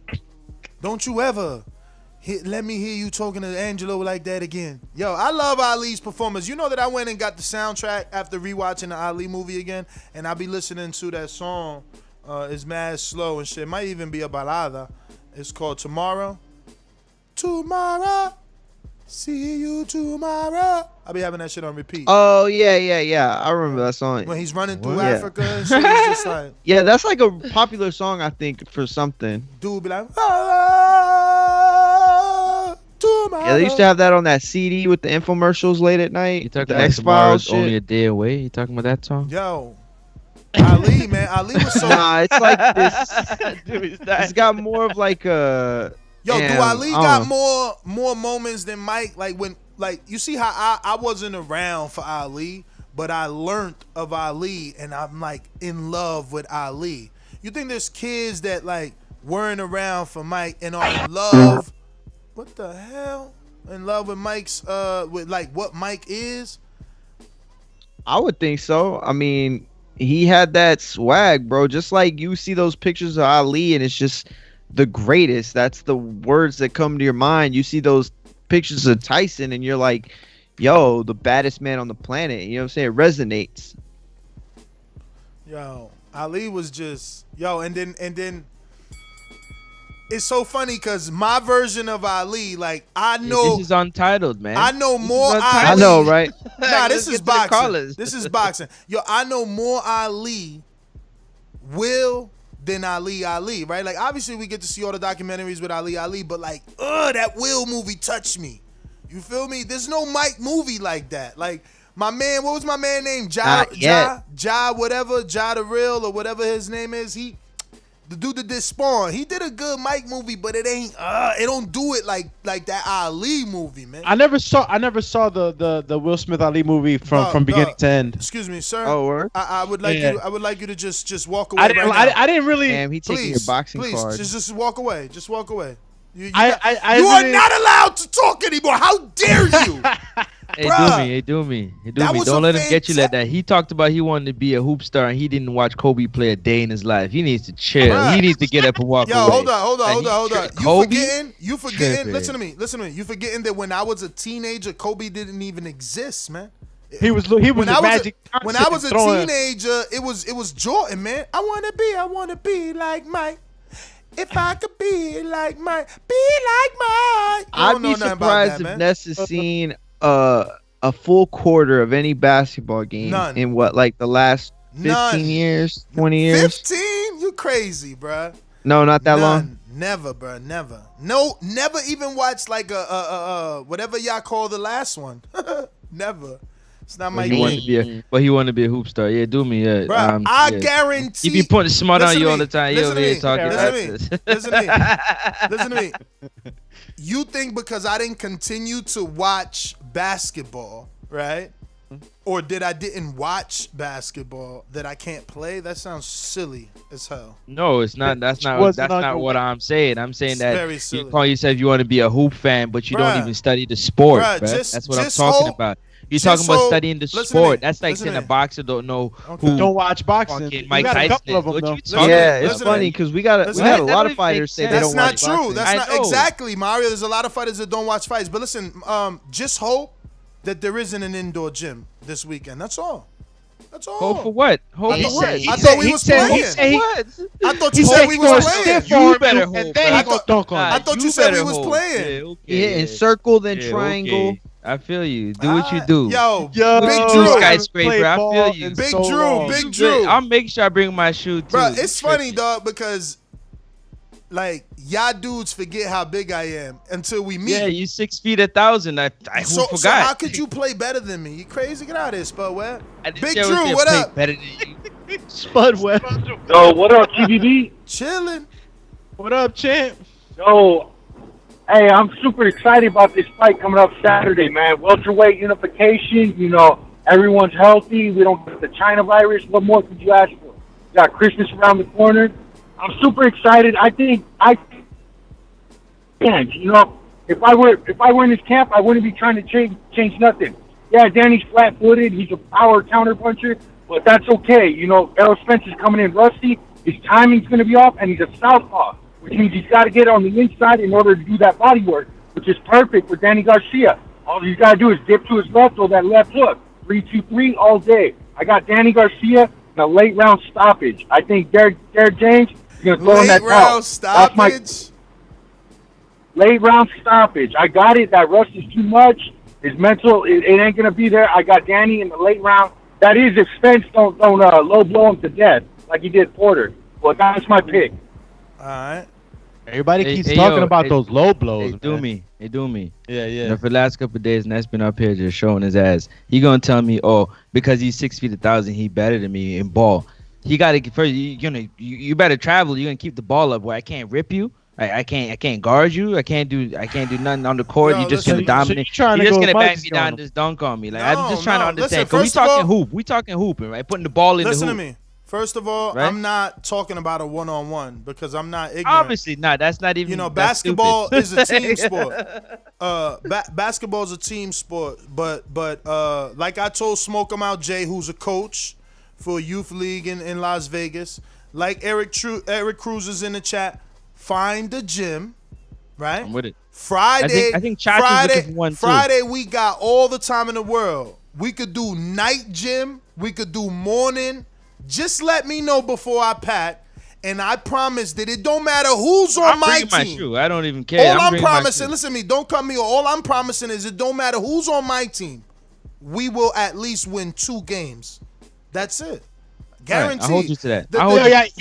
How many you gonna win? How many you gonna win? Nah, he didn't read it. He just responded to it. I'll let you talk. How many you gonna win? That's all I'm saying. I'll let you talk. I'll hold you to that too. You said 2. At least. At least. All right, we leave it at that. I'm telling you, when we win, we gonna be checking the ball with 2 different teams at least, because then I'm gonna get tired because I haven't played in a while. But I'm gonna give you 3 good games where I'm the fucking let's go, champ. You feel me? Where I'm your version of Shaq, man. You gonna be like, damn. What the fuck? All right, I'm with it. Read that super chat. I'm with it. Eric Cruz says, after that name dropping Supermax song from Stainless, I'm rooting for Stainless. Sorry, Francis. We said that. Oh, we got that one. So I want you to say it. You just want Francis to feel bad. Francis, he taking shots at you. Yo, I'll dunk on this any day. That's from Eric Cruz. Damn. Ito Cool, just became a contender. Shout out to Ito. Eric, stay taking shots at me. I know. Ito Cool. All you gotta do is stop ducking Eric. You know he want to fight. Yeah, I know. When I'm ready. Now when you ready, you gonna need a fight. Ready. You gonna need a fight. Eric, you're not me. Eric ain't the me. match. You do what you do. Eric ain't the match, because what you gonna do when you lose to Stainless? You can't go right back in with a tough fight. If you when I lose to Stainless. I mean. When I lose, I like that though. We'll move on from that. I like that though. That was a good one. Is getting up. That was a good one. I mean, Stainless already training. That was a good one. Stainless in the crunk, man. I see you. Yo, let's get a TBV Army rifle salute on the chat right now. TBV rifle salute for all the new members, contenders, prospects, champs. Rifle salute. You guys have just gave us the possibility to access 4 more emojis. So we'll have. So now we will have 8 emojis. Now we need Gem J. Gem J, you hear it, because you see our emojis. We need a little upgrade. You know, shout out to my man who hooked us up. You got us to this level. We need Jemmy to help us to the next. You know what I'm saying? So, yeah, man, get with him. Let me get you some callers here. We're going out to Coach J Mac. Remember, he's a coach in boxing, not basketball. The Mac attack. Oh, wait, I forgot he got an intro. I forgot the intro, man. You know how these bitches is in the sport. Total disrespect. Kid has no class, no style. I'm a gorilla, I'm a dog. I'm a dog, I'm a gorilla. The smartest thing you can do is to stay away from Derek. It can't be the boogeyman if I'm chasing him. You want to bet? You bet 100,000 on that. Let's bet $1 million. Easy. Let's bet $1 million. Yo, can you hear me? Yes, sir. Good morning. Actually, I do coach basketball and boxing. I train in both sports, just for clarity. So we get 3 on 3. So we got enough people for. Hold on, let me get my call. Let me get my call off. Shout out to CYP. Definitely some growth in there. I've been on record threatening his life on this show, but we didn't have our back and forwards, and I think he's a solid dude. And when you look in the mirror and you start escaping yourself, sometimes you gotta step back and self-reflect, whether trolls go troll or haters go hate, or whether you're a good person, but you gotta still find yourself and get yourself back grounded and be on the up and up. Francis, I thought that was a weak ass low blow with the comment, the little thing you did with the shut that weak shit off. It was totally out of place, in my opinion. You're entitled to yours and stuff. Forrest, that's with the Patreon. I really don't think, since they ain't take over yet, like you said, it's not Coke and Pepsi just yet. You should not be losing money. I think you should revisit it and think about ways to keep the money until it happens. I mean, I think we united enough to where you can say, hey, look, this happened, this was taking place, let's go ahead and spend it. But I would try to keep as much money as possible. That's all I had for my first call. I got 2 more calls, right? Yep. Well, if Supermax gives you his again, but White Boy, right? I think White Boy give it to you for the rest of the year. In terms of losing, no, we not. Again, Patreons can stay Patreons. Like Ito Cool, unless he had a different name on Patreon, he wasn't a supporter. He was just a watcher. So look, he just became a member. So that's what I'm saying. It's just another way for other people who don't go to Patreon to help support. At the end of the day, we just want to keep doing this show for y'all 7 days a week. And you see, we going like 3 times a day, man. 4 times a day, man. I'm turned up. You know what I mean? Goals, we want everybody to reach them. And, we working. CYP said that, man. We working. So, shout out to Ito, new member. Look forward to new members and new Patreons, So hit that join button. Ito got both, man. Oh, he said that? Shout out to Ito. So does Izzy, man. So, and Big Super Max, Jordan Baker too. Jordan, he was the first member, man, and he pound for pound. And then it is what it is, man. You do what you can do. You know what I mean? You do what you can do. And what is better for you in terms of platform. Mario, you ever gonna get to that blog talk? See, I be trying not to do live critiquing on your ass, but you want me to always say what up with blog talk, man. I'ma lose weight and beat Mario up, man. I'm telling you, yo, I want y'all to remember I got down to 217, man. I could get to y'all, man. Yo, let me tell you something. I was about to be on your team, and now I'm gonna have to dunk on. No, I got some videos, guys, in the vault. I just took a look at yesterday. Yo, it was half an S. What? Like, half of what you see right now on camera was, we were in shape.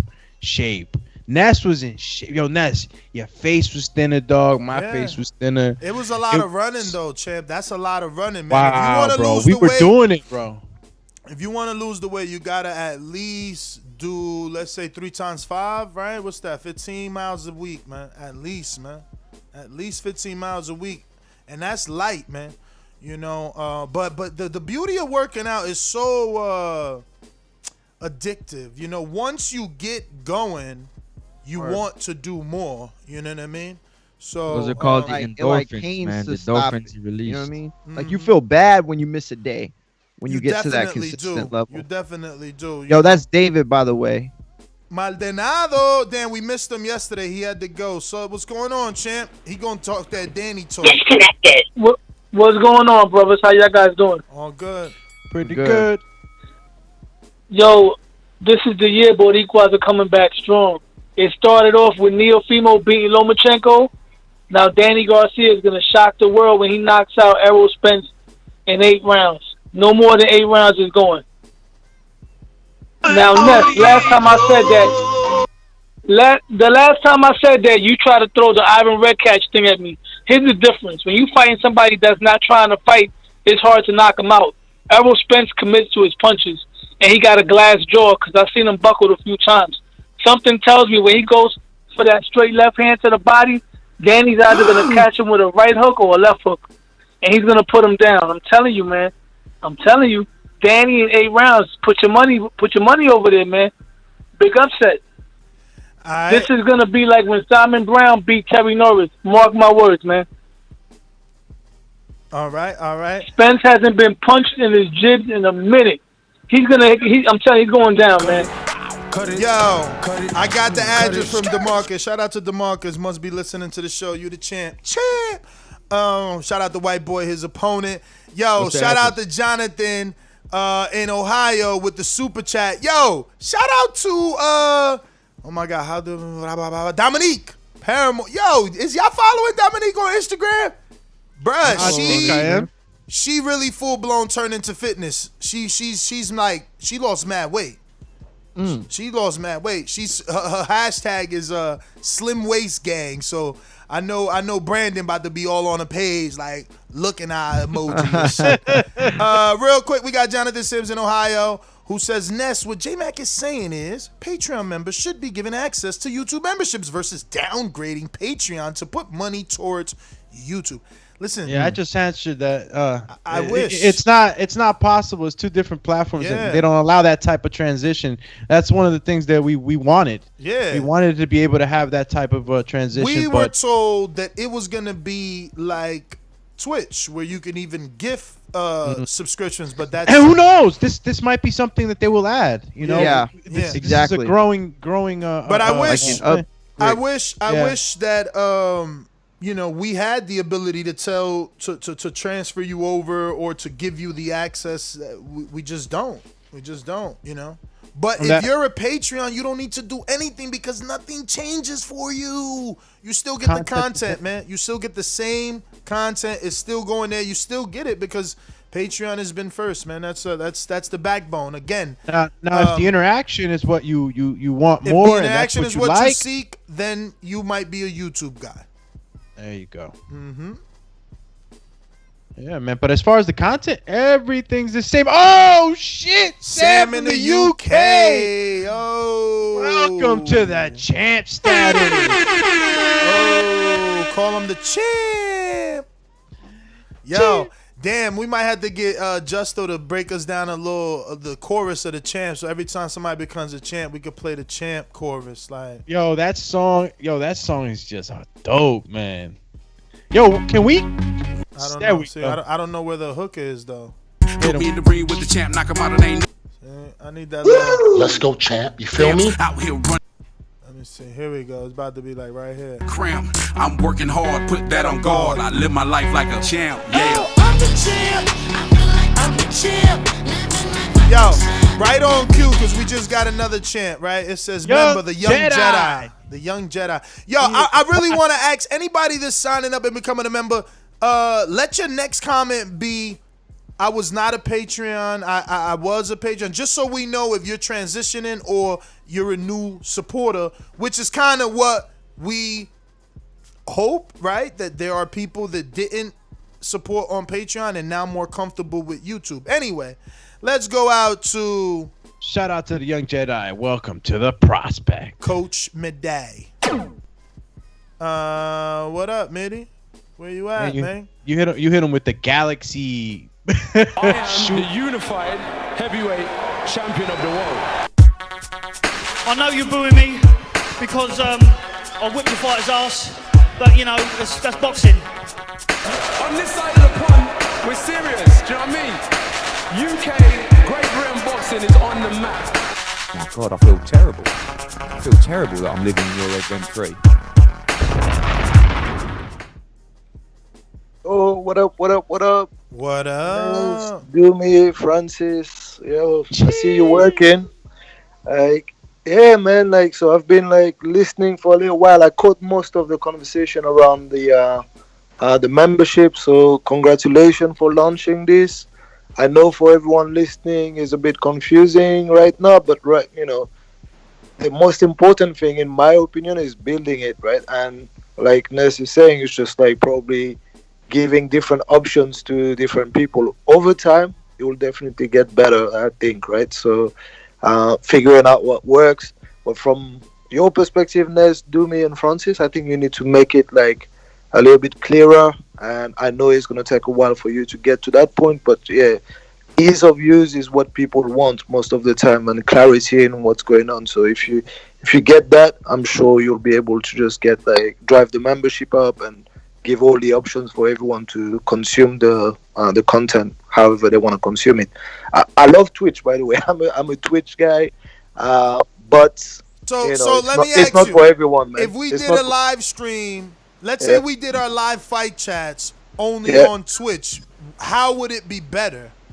No, you don't have to do it only on Twitch, right? You can just go live both on Twitch and YouTube at the same time, right?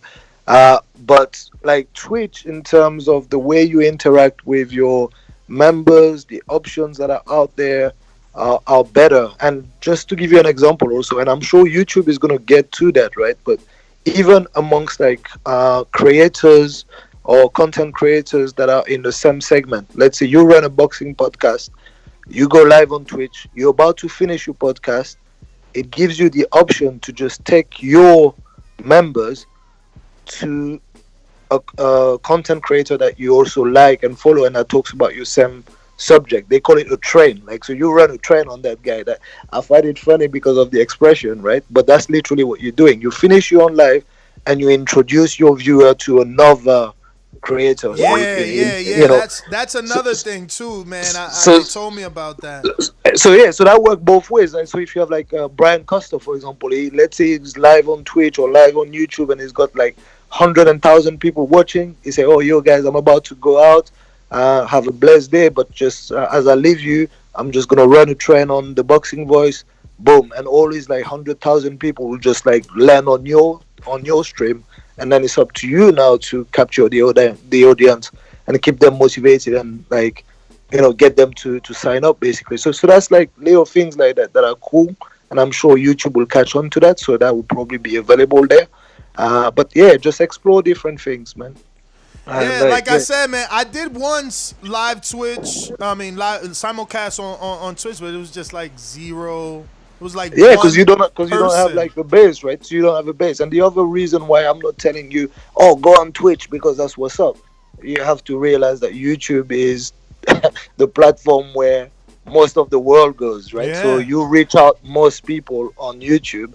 So I do believe that you have to stay on YouTube and not say, oh, I'm just going on Twitch only, because Twitch is kind of specialized to people that are also a bit more technically minded, I want to say. But yeah, man, like, so all the options are out there, man. As far as the Danny topic goes, like, I don't know, man. I'll speak about it on Thursday, but yeah, that's pretty much all I had for you guys, man. All right, Izzy, champ on YouTube. And a Patreon. What up, champ? Thank you for the support, man. Thank you for leading the way, too. I see you answering questions in the Patreon posts and trying to just help the transition, which is not a transition. I use the word again because of Doomy. Ha! Doomy. Nah, I think it's pretty clear. I like it because I'm kind of a hybrid. I'm Patreon, but I'm on YouTube. Try to be on YouTube every morning because I'm sitting here working at home. So it just worked out for me. It's just another way to support. And I look at it just like, I don't look at it like separate. It's just added support for the show and what y'all do. And as far as the topic, I've been saying, and I think I'm the third or fourth caller in a row on this topic that's saying Danny in the kind of middle late rounds. I got him 7, but I'm thinking probably 6 through 9. But we will see. What's it based off? Like, would you still have been picking Danny by knockout if it wasn't no Ferrari? No, I wouldn't. All right. All right. At least you're honest. Yo, at least you're honest. Yeah, true. All right. It is, yo. That is it. That is the but X that's factor, the thing. The issue whatever you want to call it. Yeah, but the issue is that you guys are projecting your interpretation of how badly wounded he was into your prediction. Yeah, that's what I'm saying. Like, no one knows how bad that accident was for him just because you watched the video. You just don't know. You know what I mean? Think about your own accidents. How hurt were you? How quickly did you recover? Obviously, the severity wasn't the same, but you have to think we're all different, and you just don't know. Just don't know. It's a tough one, man. It's a tough one because Man, he didn't shout break out to any Ito bones. Cool, man. He said, He man, did- I'd support on Patreon, YouTube, Twitch. It doesn't matter. You are a champ, man. That's what I'm talking about. Yeah, so he didn't break any bones. He didn't have any fractures, no ligament tears. So, that helps to lessen the degree of which we think he is hurt. No. And so it's just a matter of how is his pain tolerance? We got and a how counter fast- punch when you're done. I'm sorry to cut you. Yeah, I was actually done. Yeah. J-Mac. Mac attack. Yo, can y'all hear me? Yes, sir. We hear you. Oh, I forgot. This is what I wanted to say earlier. You got the ranchers in there for us when you want to decide to keep the show open. Just give more faith to the ranchers and let them clean all that trolling out.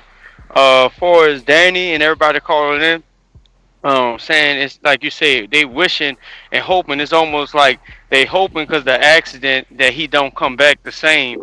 I'm not gonna say that they thought that Spence would beat him before, because I don't know how they thinking, but I will base that off since they're thinking the accident happened. It gives Danny a bigger chance, but Danny don't set his shots up well enough. At the highest level, Danny's a counterpuncher.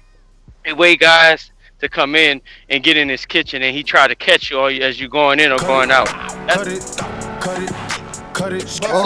But for Earl the bully, that style is what Danny fought his best versus Matisse because of that, and versus Khan because of that. Not that those guys are Earl, just that those guys brought the fight to Danny. So like you said, Coach, he was able to do what he likes. Yeah, they in my kitchen. They in my kitchen. Oh, you think you got me because you hitting me a few bit? Oh, just like Tank. See, now Tank gets credit for it. Fast forward, 7-8 years?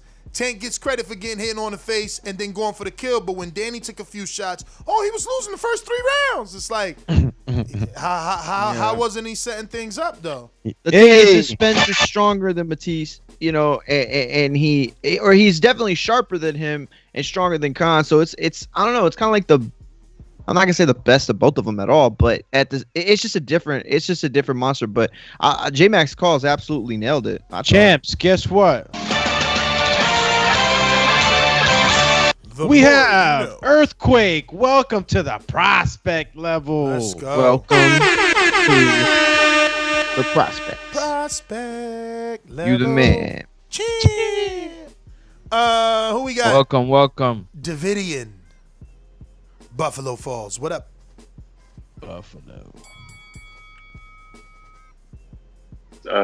Francis, Mario, Doomatron, knocking out all the Decepticons. I don't know. Danny, I like Angel. He's funny. I don't know. I'm just excited that the fight is almost here. It's fight week. We'll see when they get in there December 5th. I think Errol, he's a miracle that he's even fighting again. So I'm not worried about the car accident. I just want to see him do his thing, and we'll see. The best man will win, and Danny will get all the credit for me if he's able to pull it off. But I don't think he's gonna be able to. So, yeah, that's my call. So what do you think that accident has nothing to do with this outcome? Well, he would have to counterpunch to answer that. That is right. I thought the time was still clicking, but right now we'll go to the super chat. Real since day one. You gotta do Twitch. The Twitch app is dope because when you click out of the app on your phone, the stream still plays in the background on YouTube. You have to keep YouTube open for the stream to play. Or be YouTube Red. Yeah, YouTube Red. Yo, everybody lied about the update, saying that the update you could do that now. You could do it on Dazn and. No, you could. Oh, you can? You could, yes, but you have to Google it. Like, how do I do picture-in-picture on iPhone? Because it's iPhone and Android, bro. They beefing. You know what I mean? But I actually can. But I do pay for Red, so. Yeah. Oh, okay. I just did it the other day without even trying. I just clicked it in. Word? But do you pay? But do you pay for Red? I need to Google that shit. But do you pay for Red? Yeah. I pay for the longest. Oh, you pay for Reds? Yeah, that's. See, I don't pay for Red anymore, so. I thought it was I don't know what it is. Red, premium, whatever. I think that's what it is. You could save money on certain things, but this is my job. Not only do I use YouTube to work, but I use it to research. I literally am thinking of cutting cable now. I'm finally going to be one of you guys that cuts the cord. All we do is watch Netflix. Yeah, broski. That's how it happened here, man. I'm probably going to keep the service, though, because I really love the convenience of the remote so that I could just be like, Netflix. Talking. Yeah. What I mean? But I'm not gonna be paying for the new else. Apple TV has the controller you could talk into. Oh yeah? I be talking to that motherfucker all day. Okay. I got an Android box. Yo, I'm down to internet only. Android is just not cable. the same, man. Android is just not the same. What? Android users be trying to send me videos and they be microscopic on the iPhone. Like you can't even open this shit. No, streaming box. No, I hear you, but I don't. If your phones are trash, I'm pretty sure your box is gonna be. Nah, it's buggy. actually very beautiful, to be honest with you. I've been using it for years, and I cut my service. I was paying over $230 a month for cable. Yeah, that's and what I cut that down, and everything works beautifully. I have tons of channels for my kids to watch. I can watch whatever the hell I want in terms of sports. Many different sports. What I watch is limited. Maybe back in the day, I would channel surf and surf all day. Nowadays, my Yeah, I'm My with stuff you. is- Like I don't surf anymore. Like I know what I want to watch. I'm actually mad that HBO isn't as popping as they used to be. It's crazy. I was a know. long time HBO guy, but they are running out of programming for me. Word. My girl told me that Nicole Kidman has a new show that we should. Yeah, I'm watching it right now, dude. My parents were watching that. The Undoing. And that's what I'm Undoing, saying. yeah. Like, do we really cut the cord? Like, you paying $10 for HBO? Yeah, right? we just got that. Exactly. And, So then and we 10, got it. 10 for HBO, 10 for Showtime, 100 for Dazn. Like, you back at the same thing. But anyway, got a super chat from Ja the Real who says, you guys picking Danny, keep your fingers crossed. Damn. So we know Ja the Real's going with Earl. All right. Unless it I real. read his super chat in the wrong tone. Nah, that's how I took it. You guys picking Danny, keep your fingers crossed. All right, well, let me go to Seattle. Mr. PBC, baby. BoxingWorks.com. I'm the finest. Canelo talking about he believe he can win. Go to my kitchen. Get the sharpest knife and cut the bullshit up. I don't care what you do good. I do every fucking thing great. Mr. PBC, baby. Yo, what's good? Good morning, TBV. Let's go, Chant. What's up? What's up? Hey, dude, you already know. Well, let's get to it. The best part of waking up. I got PBC in my cup and TBV in my cup, sprinkled a little creamer of TBV. Hey, man, I got Danny Garcia, man, going, getting a 7-round knockout, with a C-class fighter. But when it comes to Errol Spence, I don't think that's going to happen.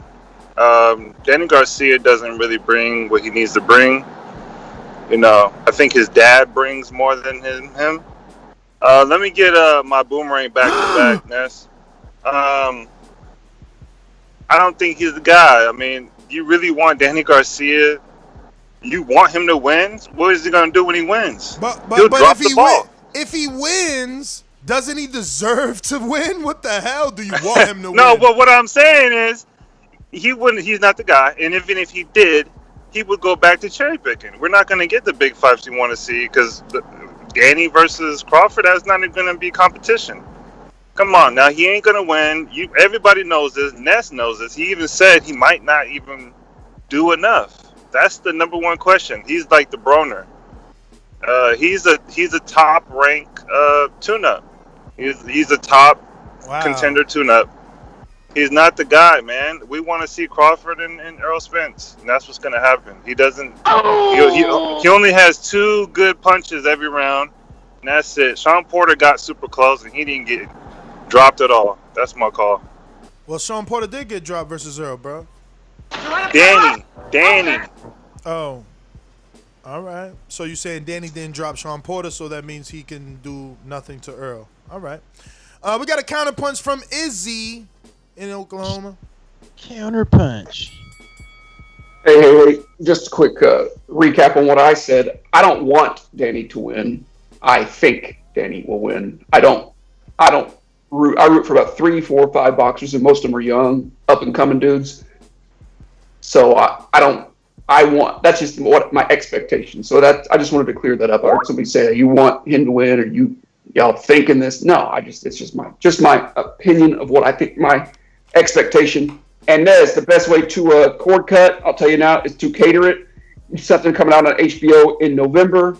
You pay for HBO for December. You catch up on all those shows, and you cancel it. You pay for it maybe 3-4 months a year, and that's how you save the money. And same with Showtime. Same with how you smart. Yeah, I like that. Izzy, I'm gonna right? do that. Yo, thank you, man. I'm gonna catch up on all these shows because it's true. I did pay for HBO Max, and now it's just another, a few dollars on the bill. And shit, if I catch up with the shows and this shit doesn't have anything I want, I'm not gonna pay for it.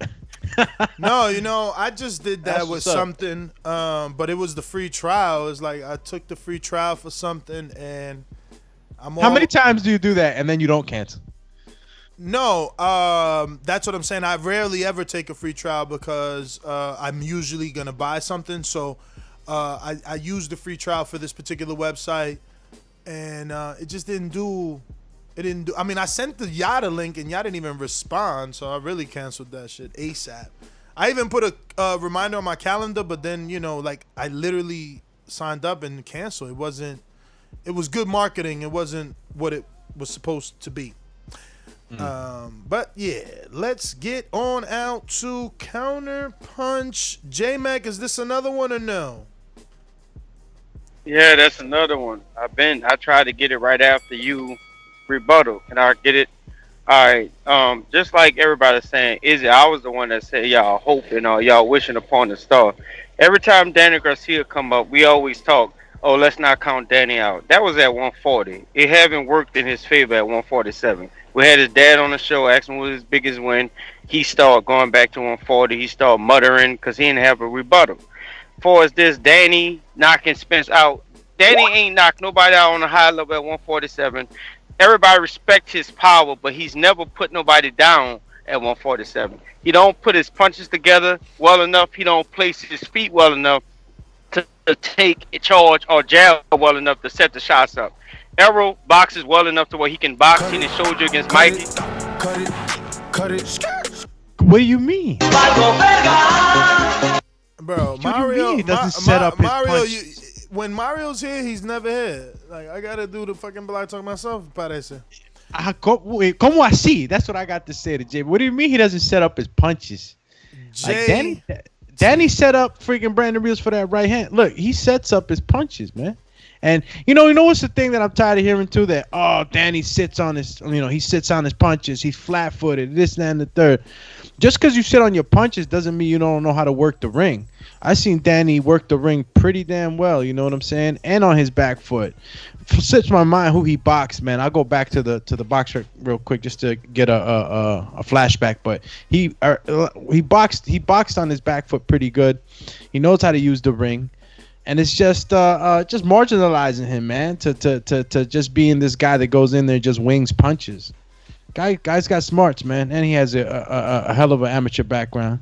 JT.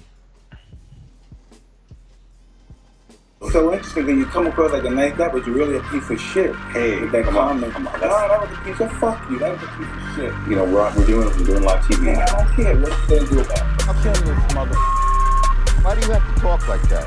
Well, I'm talking to you the way I want to talk to you. You have a problem? Turn off your station. I'm the best ever. What's up, y'all? Good morning. Good morning, champ. First thing first, shout out to CYP. Me and him just passed words the other day. About to call each other out for border wars again. Well, we did call each other out, but I mean, we talked about it. And, it's kind of sad to see him lose the show. I think he really a cool dude in person. We just haven't met each other yet. But based on the topic, like Doom, I kind of agree with my brother. A lot of people counting Errol out because of the car accident. And hey, let's add me a counterpunch on here because I know you're gonna be ready to cut it.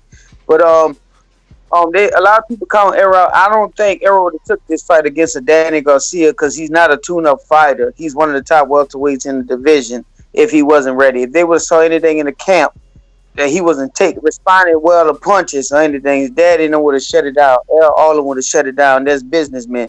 Errol Spence is a big brand, so they're not going to take that risk. So Errol, I think it's going to be a good fight because Danny ain't no slouch. But I think Errol is going to be smart in there. Danny has decent power. He's very flat-footed at times and stuff like that, and that's going to be up to Errol Spence's advantage. I think Danny has the quicker hands in the match out the two. Errol is a good placement puncher. Danny counter puncher. He's a little quicker on the counters and stuff like that. So it's a good, exciting fight. I got Errol winning. I don't think it's gonna be no knockout. I think it's gonna be similar like a Mikey Garcia type of fight on favoring Errol. They're gonna respect each other a lot. I don't see nobody get no knockdown. So that's knocked out in 8, 9, 7. All them people that said that just call in and take y'all code and accept your loss like a man when that fight comes Cut it. Crow served Sundays hot. Yes, sir. We got Wallace in Rhode Island. Wallace, what up? What? Hey, what's up? What's up, man? I'm listening to this talking about Danny Garcia like he's like a slouch or something. I'm like, what the fuck? In my opinion, I think it's gonna be a good fight. If Errol Spence he's not 100%.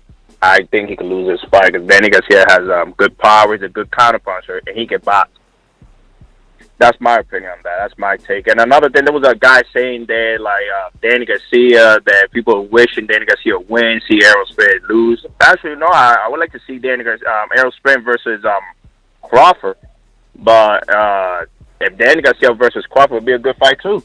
They fought in the amateur twice. A lot of people keep forgetting that. Yeah. All facts, brother. All facts. Whoa, wait right, a minute. We got a new contender. JB Cinema. Welcome. Yo, that's dope. These are like names that I don't recognize from Patreon. You know what I'm saying? Exactly my point, man. You know, not everybody's a Patreon person. They're like, oh, they on YouTube now? All right, I could do this. But I don't know Patreon. So, you know, you got your own way of showing your support to TBV. Shout out to our current members. It's 23 of us. That's a lot, man. 24. Look at that. Shout out, man. Yo, we got a super chat just came in from Jose Perez, father of games. Tell me y'all saw Ryan Garcia in Bad Bunny's new video. This guy is everywhere. Yeah, I did see it, champ. I saw clips of it on Twitter. he in the back with a little Tony Montana suit on and shit. But yeah, the kid's got clout, man. He's everywhere. He's the next star. He was on that Kevin Hart ice bucket thing. You seen that? Yo, but listen. Yep. All that is Cold fine as and balls. dandy. All that is fine and dandy, and this is the same energy I have for Canelo. I had the same energy for Canelo until he proved it. Yo, yeah, you bringing tickets, you bringing girls, you bringing this, da. Can you win? Versus the guys we want to see you win. Like, yeah, you marketing yourself. Cool. You giving yourself a bigger slice of the pie. But what's going to happen when you get in there with Tank, Haney, Tio? Who's the other one? Am I missing someone? Shakur. Oh, I guess. You know, one day. Future. One day. Oh, Noedgy Dallas. Welcome. You are a contender. Shout out. See, and he said it clearly. He said, I'm not a Patreon, but I do like 2 super chats per live show. So he was just a supporter here on YouTube. So you see all my Patreons, this is nothing against y'all. This is just another avenue for... Coming up the middle, I think we got a triple combo. Smoke 'em out. Jay is now a contender. Let's go, champ, man. Let's go. We going out to Juan in the BX. What up? Juan in the BX.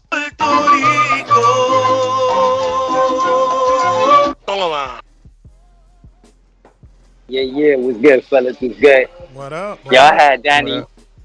I had Danny 50-50 before the accident because they was already like I said yesterday, it was gonna fight regardless.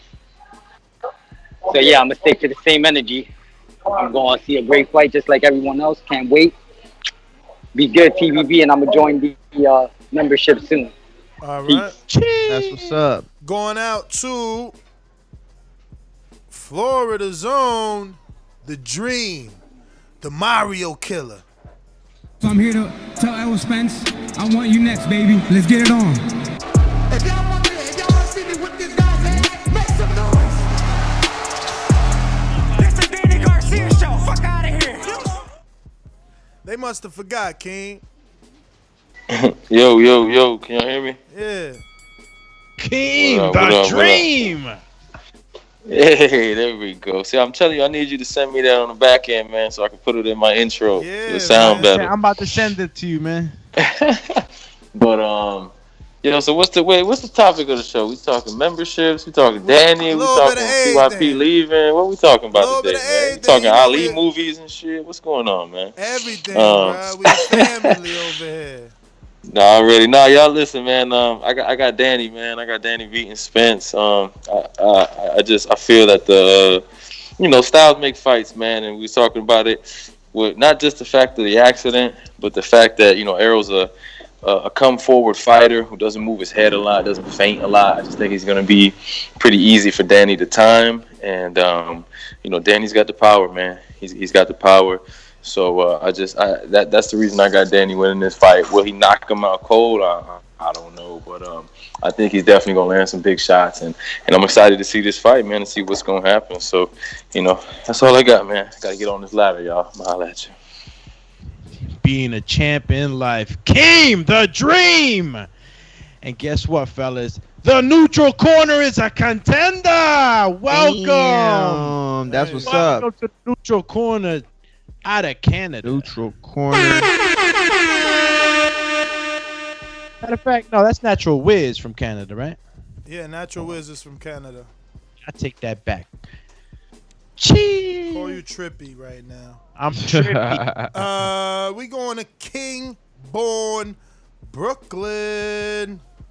When you see old dirty bastard fall in a position like that, then you know that I'm getting ready to bust your.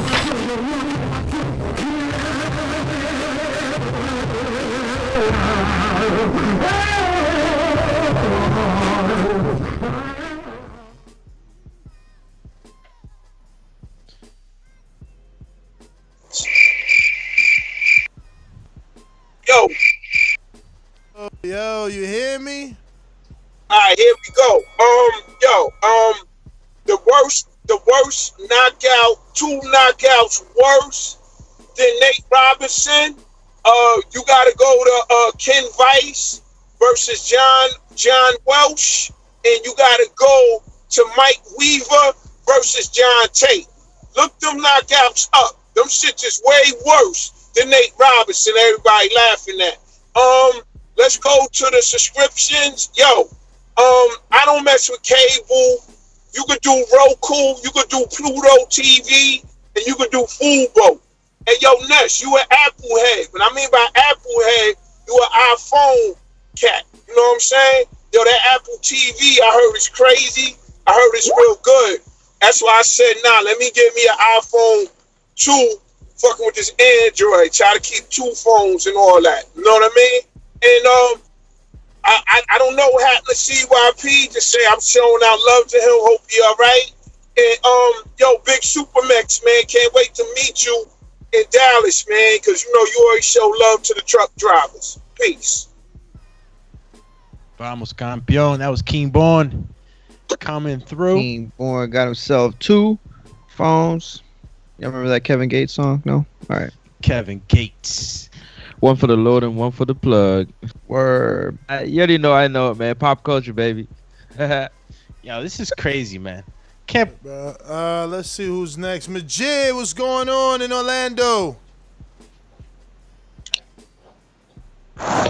Yo, what up? Everybody need to like the video, subscribe to the channel, join Patreon for something, and this new YouTube thing. Join it all. But yeah, man, I'm over in Ohio. It's all snowing and jumping. I'm still trying to making this bread. But check it. I thought about it, and I'm gonna go with Spence just because I feel like the type of pressure that he used, that chin right, after round 6, I feel like Danny had fade. I'm just looking at things like Lamont Peterson or even that Zab Judah fight. They was coming on hard at the end, and that Sean Porter one. So I ain't gonna really blame it on the flat foot thing. It just seemed like when he got to work too much, he slowed down. And so for that reason, I feel like it's gonna be Spence. And then another thing, man, y'all got y'all border wars going on. I hope everybody make it out there safe, you know what I'm saying, and make it out the ring safe. And that's where you got all these people, backing you now, man. So I hope you get more than even expecting, dog. But that's all I got. Thank you, brother. Thank you. Can't wait to finally meet you one day for an appreciation night or border wars. I'm coming to Florida. I can't wait for that TBV appreciation. I'm coming to Florida, so we're going to be doing border wars out there, man. Keem Gym, you know what I mean? Sunny Florida. We're going out to Cincinnati. Sony, what up? Yo, what's good? Good morning, TBV. What up? Buenos dias, brother. What up, Commish? Shit, nothing much. And wanted to throw a couple things out here real fast. Okay, so I heard everything about the subscription, so I'm just gonna stay on Patreon. Nothing's gonna change, so I'm good there, right? Mm-hmm. Word. All right, cool. Hey, Ness, boxing bars. I heard you had mentioned that a little bit earlier in the show. Wanted to throw this at you. So I was hoping that we do the restart date for boxing bars December the 12th, the week after Border Wars Dallas. And my idea is everybody knows Cash Wheezy is the champ. But I'm thinking for season 2, so we can hopefully bring in more people for the boxing bars. Everybody records get started, so everybody will start with a 0 with an 0-0 record. What are your thoughts? Peace and love. Love it. Of course you do, Mario, Mr. Not Perfect Anymore. Love it. Let's go to... I think it just revitalizes, but my bad.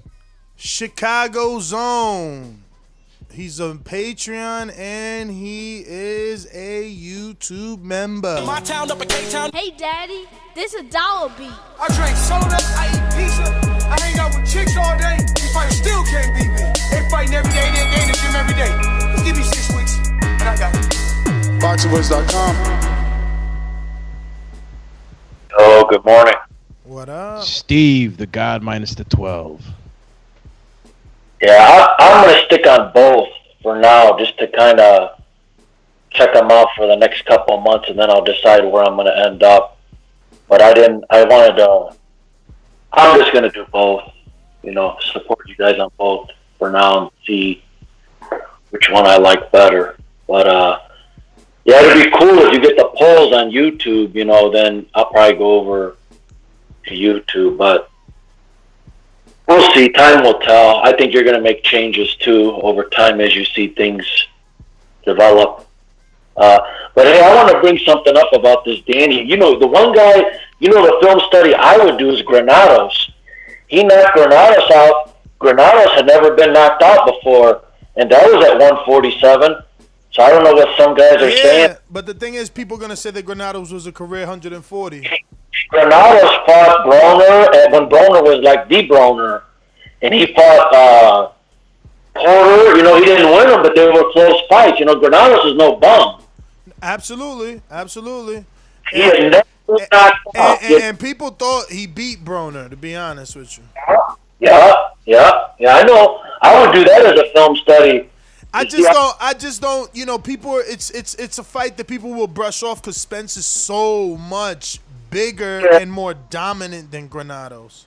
Yeah. I agree. I see what they're saying, but I'm just saying if you want to look for a fight that he knocked somebody out that no one else knocked out, and Granados was in there with some real tough competition, and they couldn't knock him out, so Danny was the only one to do it. So that was just a suggestion, but that's all I got. Let's go, champ. And that's what it is, man. There's gonna be little things that we're gonna get used to, things that are gonna be you're gonna be getting accustomed, and if you're on Patreon or YouTube, you'll decide what's best for you. And things are gonna be growing on YouTube. So the polls that he just mentioned, Steve, we can do polls. We're just learning as it is right now, and as soon as we get the hang of it, we're gonna throw those polls up for sure. Danny Garcia in 10. That was my poor way of trying to sound like Izzy and shit. Pula in 3. Who's next on the docket? I don't know. Block Talkie or Skype? Cool. Any block talks? Nah, there ain't no blog talks. Unless Hawk and Maryland want to push one. Hawking them down. How you hawking them down? You're on mute, champ. You're on mute. We can't hear you. You're on mute. Stick Talk Boxing. We're going to Stick Talk Boxing on Skype. Yo, shout out to Eric Cruz. Hooked us up. Stick Talk. What up? Ness. We hear you, champ. What up, y'all? Yo, real quick, I got a bone to pick. Do me, how you let the Puerto Rican caller call up and claim your Honduran brother as a Boricua? You know what, my bro? I really didn't speak on it because I didn't want to just walk over his call, but I was just like, Yeah, but there's nothing wrong with that. There's nothing wrong with that. But I felt like... Let me explain. Like No. Let me explain. Let me explain, right? So why can't a Honduran back a Puerto Rican or vice versa? That's like saying... I'm not saying backing him, he claiming him. There's a difference between backing and claiming. But that's neither here nor there. I mean, T.O.'s from Brooklyn. That's why he feel like that. You know what I'm saying? Well, that's like saying all Dominicans is Puerto Ricans. Nah, that's not. Yeah, that's yeah, not nah. He making a point. Nah, it was. man. I think he thought that he was Puerto Rican, but he's You Honduran. crazy, bro. David Maldonado calls in, and he's the one with the long questions on Patreon. You kidding me? Oh shit! Listen, he knows exactly. He said, but real quick before my time run out, I think it's a 50-50 fight with Errol and Danny because we don't know what the fuck is going on with Errol. You know, and it's a lose-lose for Danny. Danny loses, he couldn't beat somebody that was in an accident. Danny wins, he's not going to get the full credit for beating Spence. But it's a pick 'em fight for me. That's my call, y'all. Good job. I hope you're wrong. I hope you're wrong about that, but man, I have a feeling you're right. Damn if you don't. Man, it's these boxing Twitter people.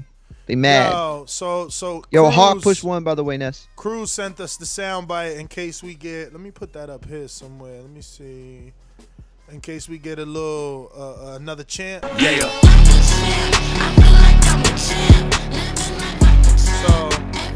So now I just gotta fix the fading and stuff like that. But yo, he got us the soundbite, champions. He made that sound bitage. Yeah. Hey, Coach Mitty, get out of here with that, Coach. Wow. Yeah, bro.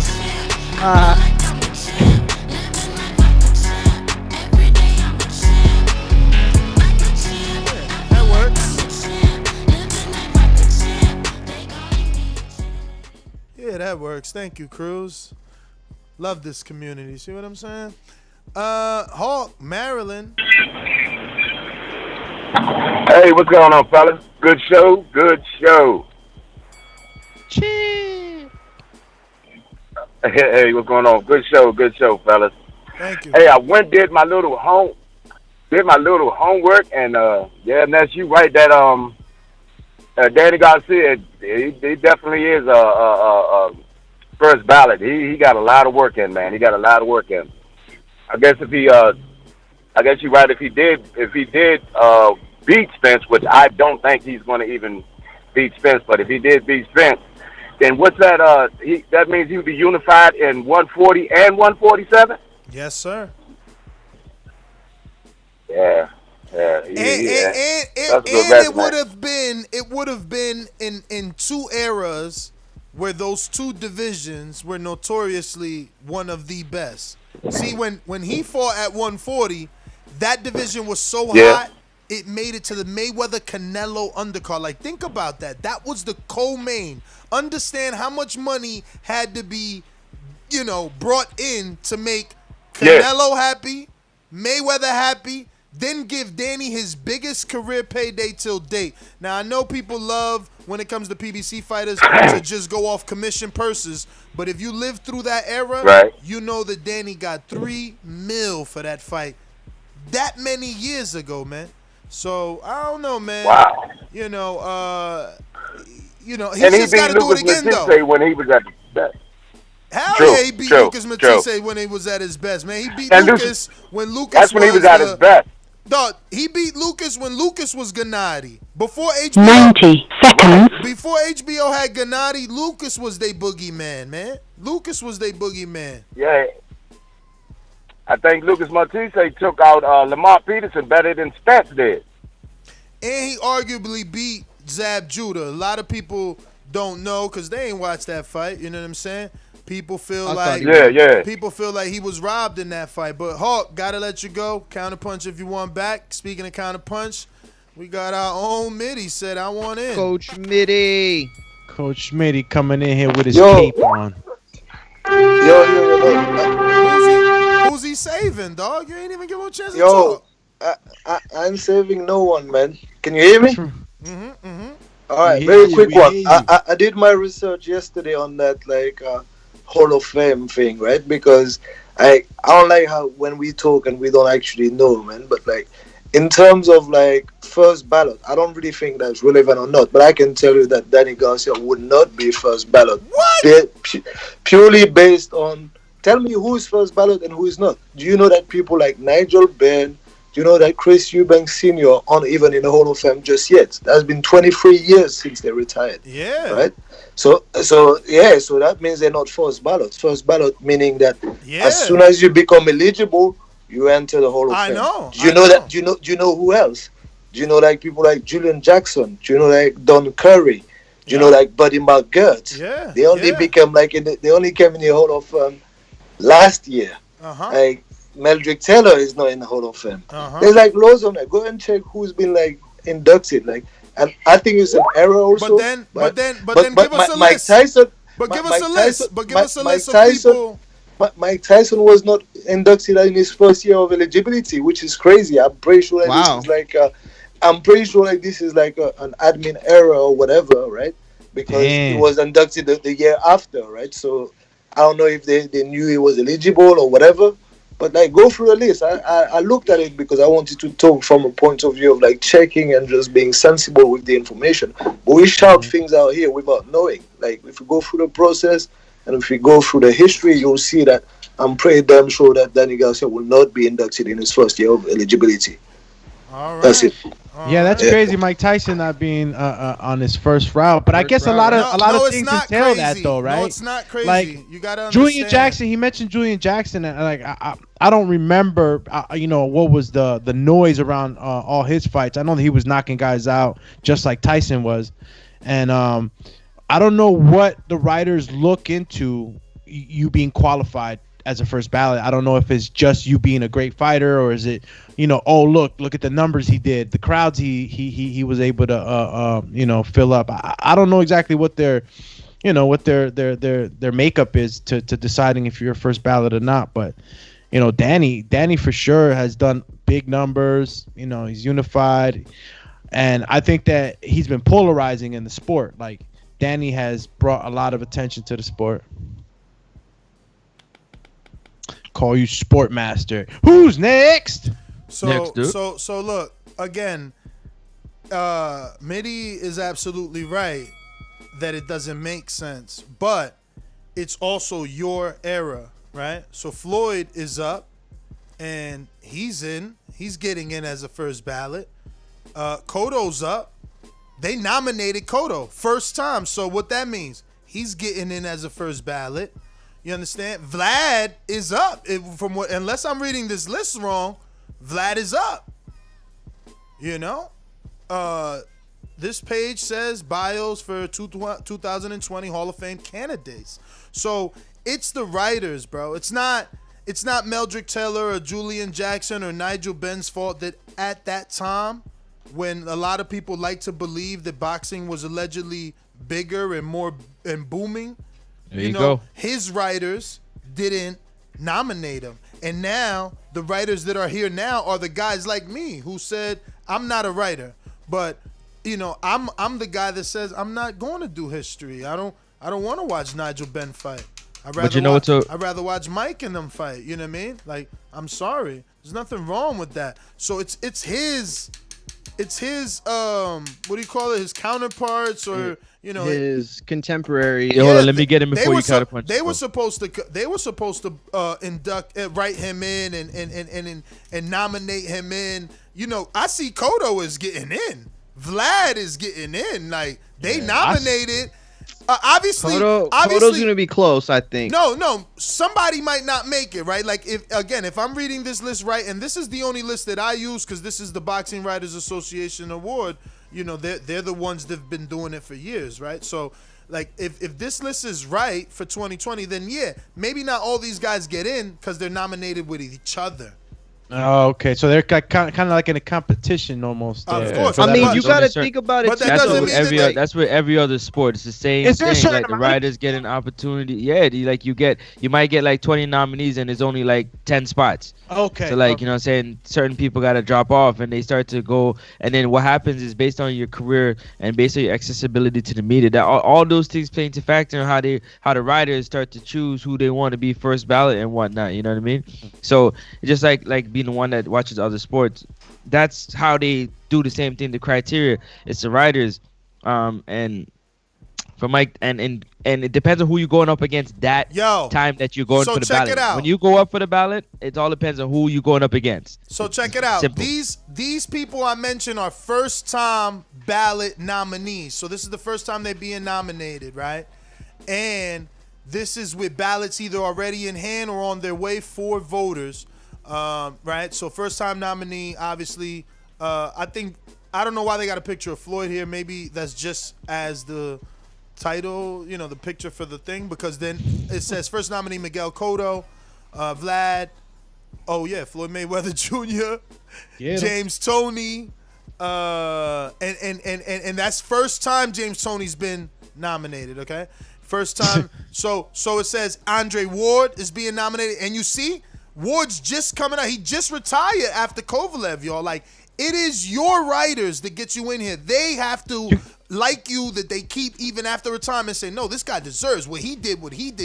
You mentioned you got to be retired 5 years, right? 5 years. No, they changed it to 3 years. Oh, wow, really? Yeah, they amended look at it to 3. Look at that. Everybody needs some money, right? Because I need to give you an award, and if I give you an award, I sell the table for $500. The seat, your seat, the food is I've been to 3. To have a plate is $500 a ticket, and you got to come black tux. So return nominees, look, see, this is guys coming back because we never heard of them. Maybe you did, Mitty, and there's no disrespect, but we didn't. I don't know who Yuri Arabakadjarov. He's from Russia. He fought from 1990 to 97. His writers got it, and they trying. Look, somebody's still bringing him up. All right, but who's this? Jorge Arce. We know him. How long ago he retired? He's still out here doing exhibitions with Julio Cesar Chavez. He getting in, Poppy. He trying to get in. They trying to get him in. I don't know who's Paulie Ayala. I know Edwin Ayala. But look, somebody's gonna be like, yo, you disrespectful. You disrespectful. He a champ for Dallas Fort Worth. You disrespectful. Dog. Somebody should have taught me about him. You feel me? Listen, yo, Nigel real Ben. quick. Shout out to Mitty. Ring the alarm. Nigel Ben getting inducted. But he's a return nominee, so he might not make it again. But at least he got another shot, man. Yeah, he's nominated. Not so this inducted. is his second chance, second nomination. he's trying like again. when you go for an award, you get nominated until you get it. He's trying again. He's trying again. So, but guess like for those special athletes, their first Look. nomination, they become first ballot. That's what it's all about. You can get nominated a whole bunch of times, but if you get it on your first time, you're good. Timothy Bradley. Everybody know he didn't. They feel. I thought Timothy Bradley won that first fight. I know y'all gonna call me crazy, whatever. Boom. Everybody feel like he lost that first fight with Pacquiao, though. So look, return nominee. He ain't get inducted yet. People ain't start loving Bradley till after the Ruslan fight. See, I don't even know this other dude. I'm gonna stop bringing these dudes up. I don't know him. I know somebody else know him. That's why I ain't even gonna bring him up. I'm like, yo, you disrespectful. You disrespectful. That's the first South African champ in the world. You disrespectful. My bad, dog. Ivan Calderon, Puerto Rico. He deserves it, man. He should be. Yo, Calderon, return nominee though, so you can see Casamayor. Return nominee, Joel Casamayor, return. So these guys ain't getting. So I get what Mitty's saying, like, yo, you making my argument. Those Diego Corrales, a return nominee. Diego Corrales, you kidding me, man? Diego Corrales, he's better than Danny, and he ain't get in. I mean, the three fighters that got in this year, Ness, is Hopkins, Mosley, and Marquez. Like, all legit. Yo, you know what I'm saying? But also, they got in because it's the Dan Rayfields, it's the Steve Kims, it's the fucking, Brian Campbells. These guys are voting you in. You think they're not gonna fucking vote Andre Ward in? Yeah, but what he did. Oh, yeah, exactly. That's what I'm saying. Like, what Russian journalist isn't voting in Hopkins? You know what I'm saying? Like, Mosley, it was close, I think. Guys, give Mitty his counter punch. Mitty got a counter punch. Hold on, punch. before we get to that. Hold on. Hold on. We got a champ. No, we don't. Welcome to the champ. Double G Champ 15.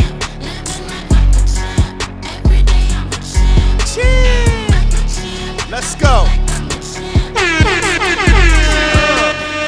Double G Champ 15. And before we go to that kind of punch, sarcasm did say Uber drivers are Hall of Famers nowadays. Yeah. And the driving Hall of Fame. Not nowadays, because as you can see, you hearing who's returning and who's not getting in. So there's some pretty good people that gotta return. Bradley's, you know, I say whatever about that. You know, I thought he won that first fight. Like I keep repeating, and his resume is amazing.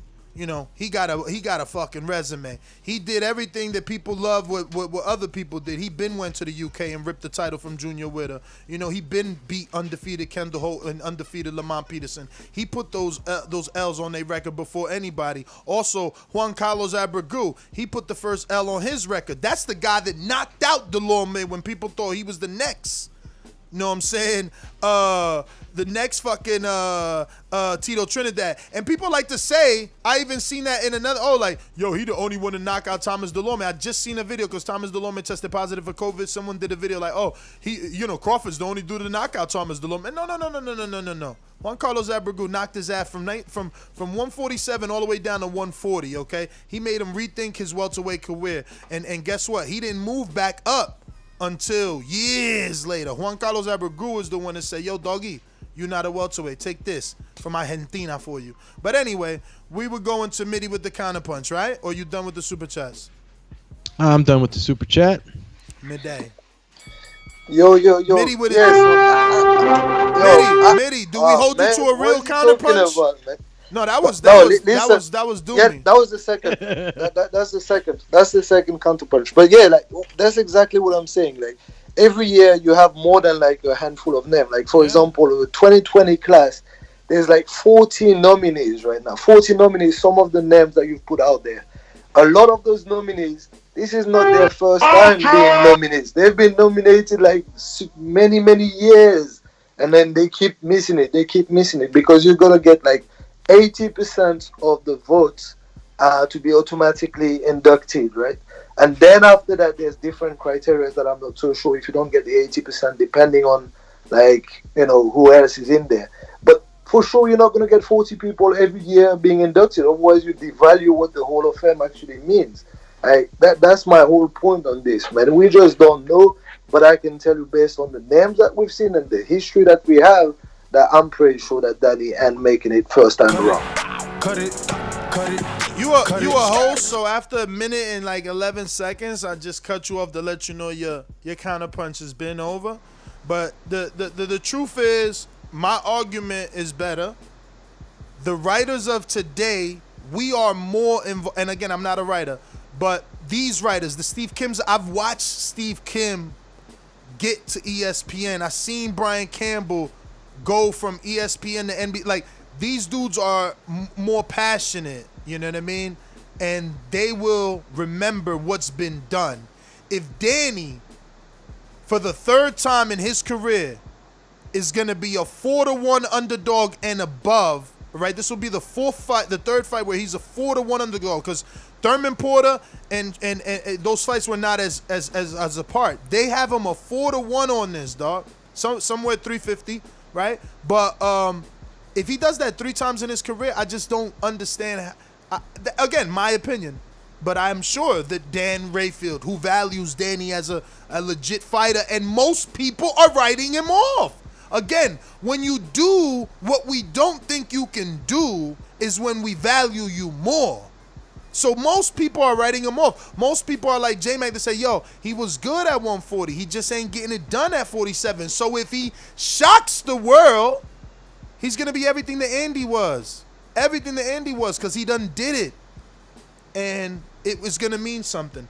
There's still time to add. There's still time to add to the legacy. Matters. Who you beat matters, man. That story and when you lives beat them longer. too. That story lives longer than how big that fight was, man. Yeah, it lives longer than just I did this and this and that. That's why Ivan Calderon is coming twice. That's why Timothy Bradley, who's his big welterweight win? Juan Manuel Marquez, maybe. And he was a career 30-pounder maybe?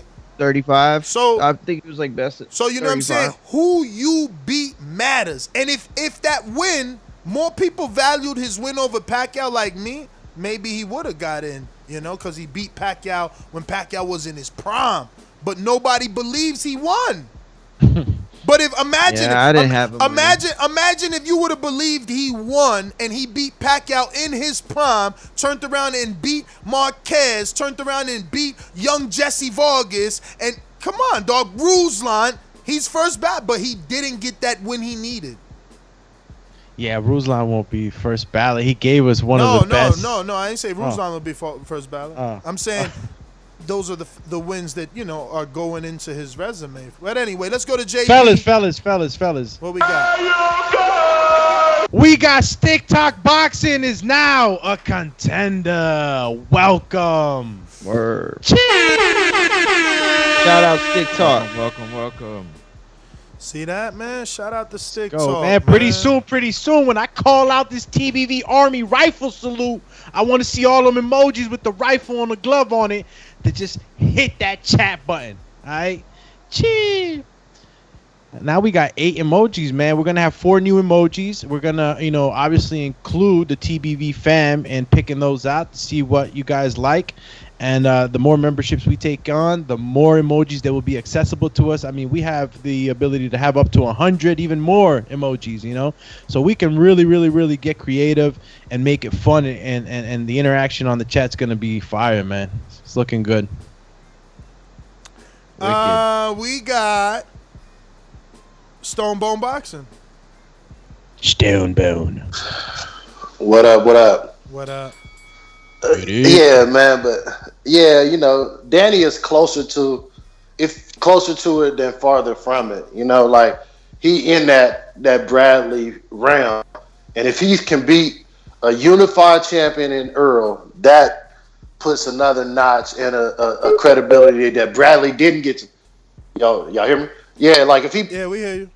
Yeah, if he beat a unified champion and become unified welterweight, that give him another belt a little bit higher than Bradley.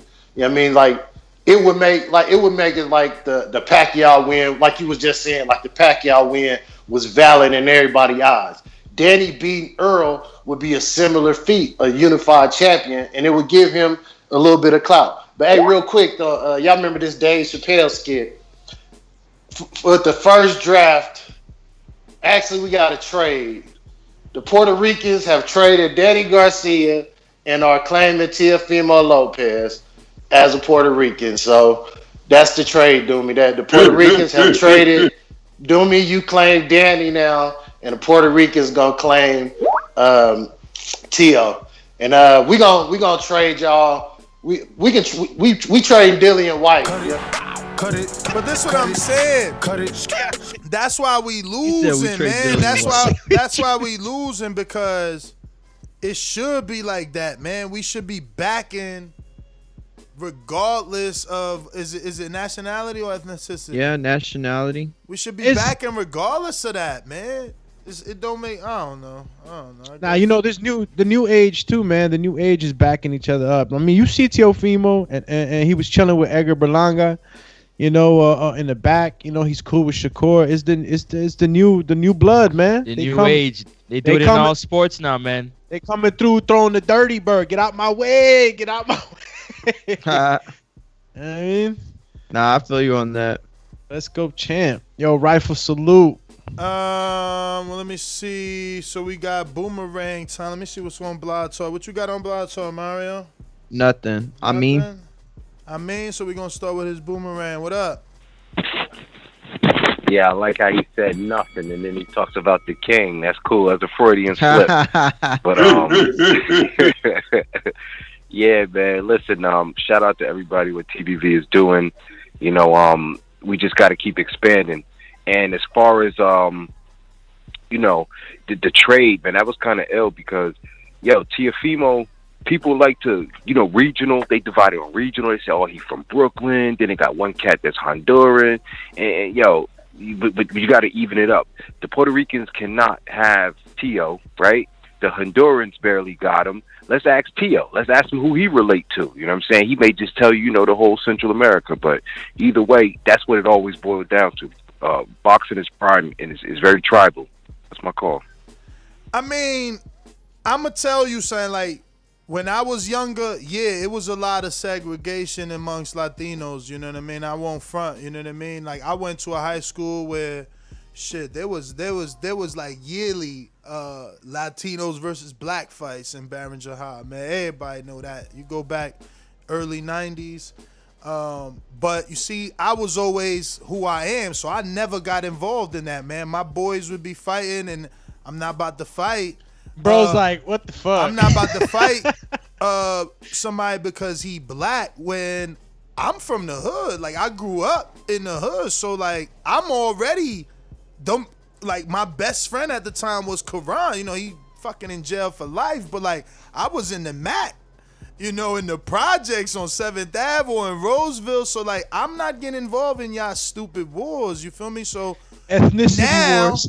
Now Latinos aren't as much like that, and they do back each other based off just, oh, he's Latino, you know what I'm saying? So I'm saying we need to do more of that. Like, you know, we've had callers that hate on AJ, you know, because he's Nigerian, or a different caller because of wherever they from. I'm a different fighter for wherever they from, instead of just back, like Dillian White, for instance. Dillian White obviously ain't black enough for America because he's from the UK.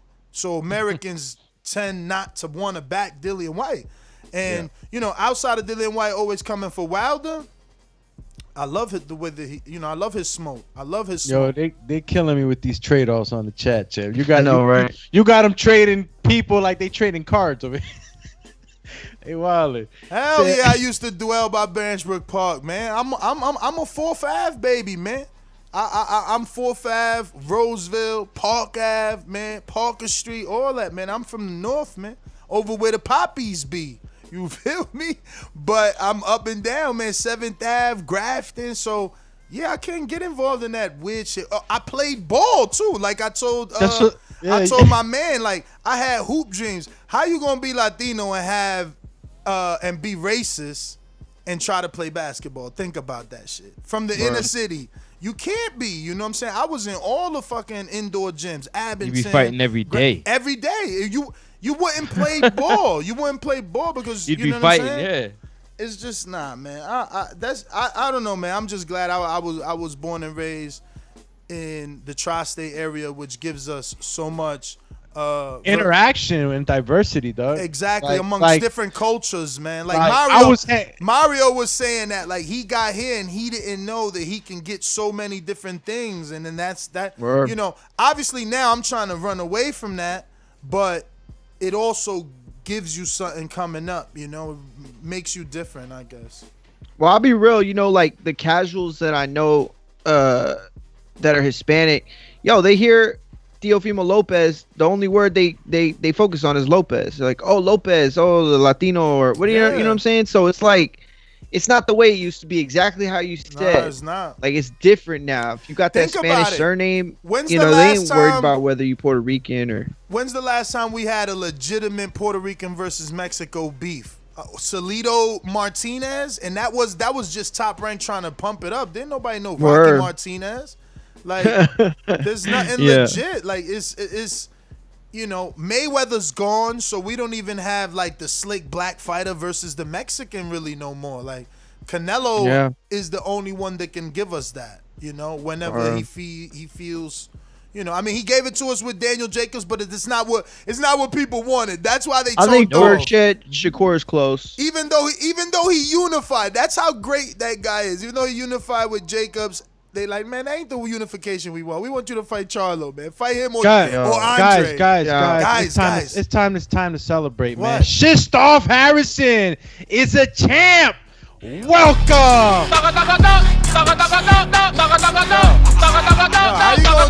How you gonna do 2 sound bites? My man did 2 sound bites. I thought we was going with the champ. I thought we was going with the champ, man. All right, so let's go to boomerangs, right? We did. It's time to get to Coach J Mac.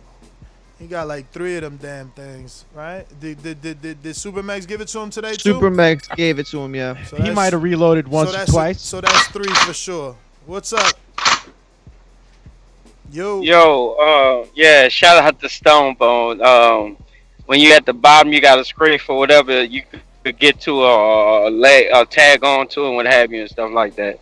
And I'm only saying that only because some of the callers that call in, and it's clear as, I mean, we all have our bias, but I mean, I don't get behind a certain fighter because of the race. I support boxers and what you do. And when I called Danny out, I respected Danny at 140. I gave him his just due. Definitely earned his, you can't count him out at the 140 division. But I mean, that was what 3-4 years ago? We're talking at 147.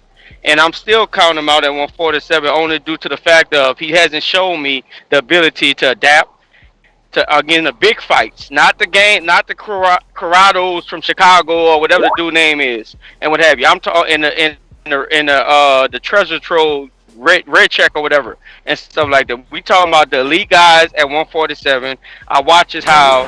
Cut it, cut it.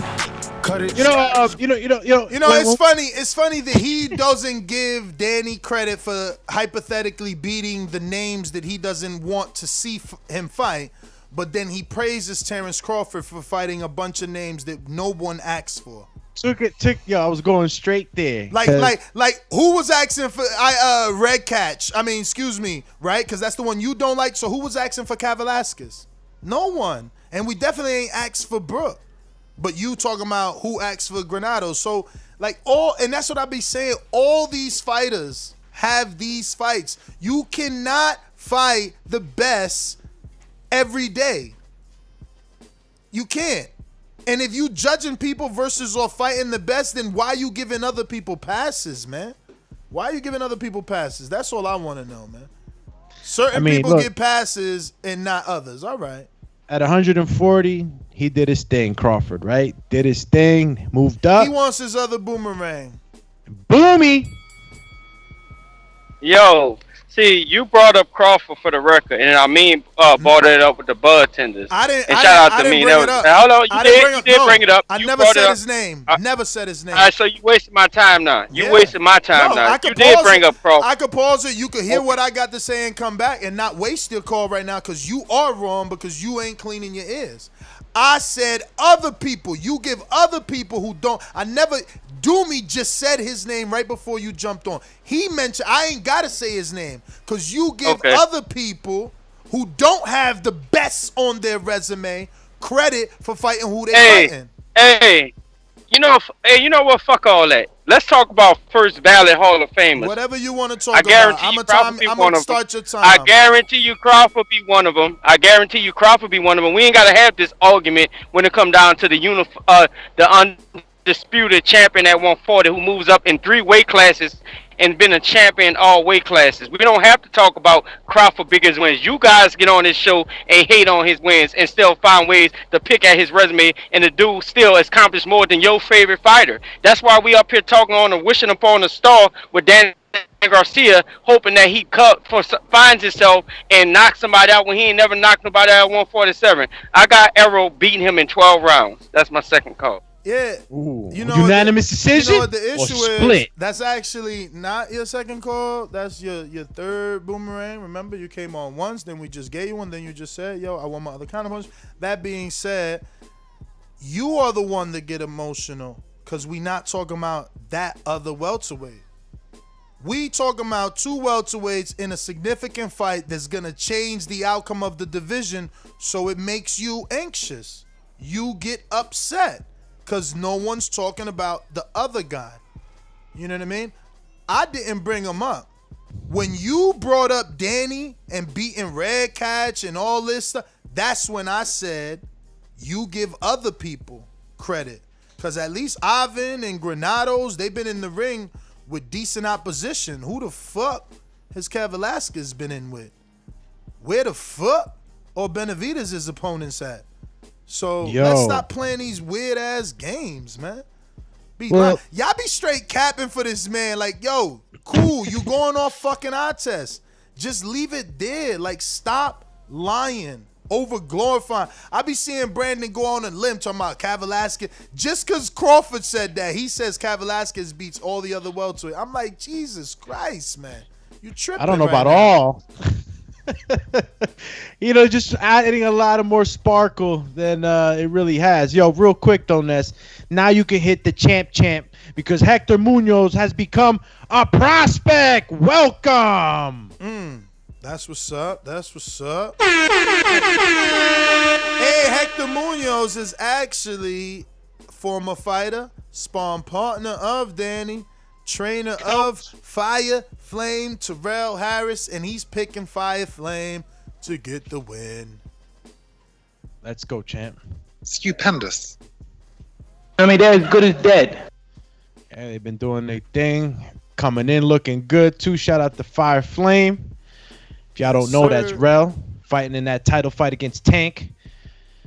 And yeah, much anticipated.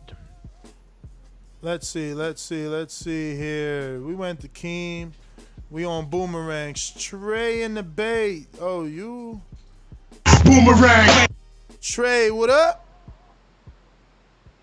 Trey. What up? Hey, J-Mac, I was thinking that shit when you said that your first call. I'm like, wait, everything you said about Danny is what everything everybody says about Crawford. Exactly. And I think Danny has better opposition on his resume. Thank you. So he's actually been in with the top welterweights, to lose. I mean, they were close losses, and I don't know why everybody's counting Danny Garcia out, man. And that dude is coming in with a chip. Y'all keep counting him out because it's really gonna make him come in with a chip on his shoulder, And that man got something to prove, man. And there's nothing more dangerous. And I'll tell you who's not taking him lightly. Errol Spence is not taking that dude lightly, man. And Errol Spence has been getting in shape for how long for this fight? I think it's gonna be a good fight, man. We got to stop downplaying guys. I think.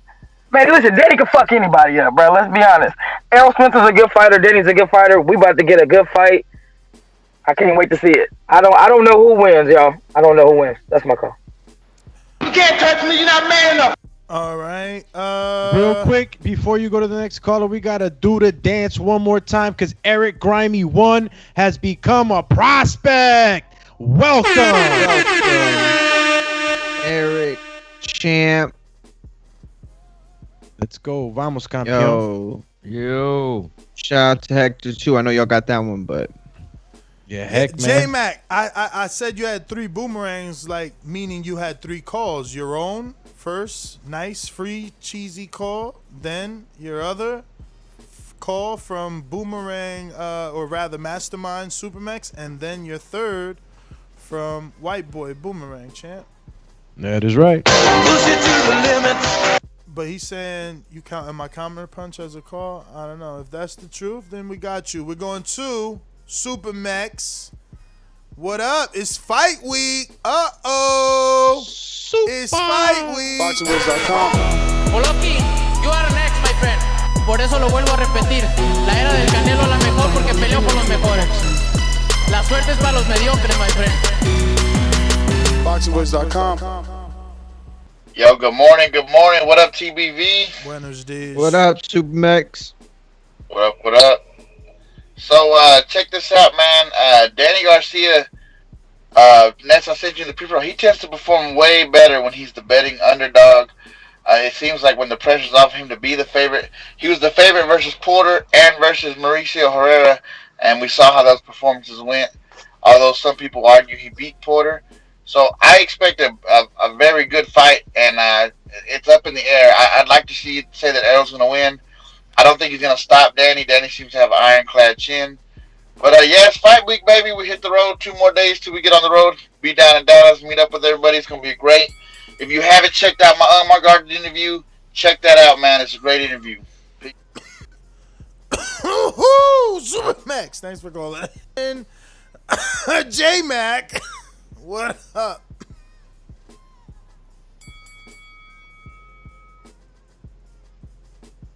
I love how people who don't have a call got to use somebody else's call or name to uplift their call. Just because y'all get on this show and talk about and discredit a fighter because you have your personal preferences doesn't mean when he go to that first Hall of Fame, I can guarantee you Crawford gets in before we talk about Danny Garcia. Just to put things in context, I'm not hating on Danny. I'm just holding Danny to what he's been at 147. He loses against the guys that he's moved up to. So you can't say just because one guy got easily and was signed on the right side and was an easy win against guys and they chose to fight him against the other guy that they chose not to fight when they had the option to fight him. I mean, that's what we go back and forth. So who cares about what we say and what he has fought and what he has done? Let's talk about what his resume is. Let's talk about what his accolade is and what he accomplished in the sport. Last time I checked, we talking about the Spence and the Crawford fight. We ain't talking about no damn Danny Garcia in no Crawford fight. We want to see the best against. Cut it.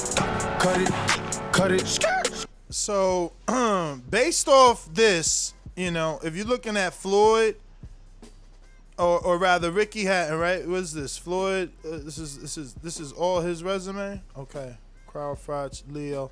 Boom. So if you go off Ricky Hatton, right, who wasn't the best, but he was good, right? They go to notable outcomes. So whoever you think is gonna get in the Hall of Fame, it's gonna say not Ricky Hatton, blank. You put your favorite fighter's name there, blam, and it's gonna say a historical championship, right? Where? So for Hatton, his run was welterweight from 2005 to 9. He hailed from Manchester, England.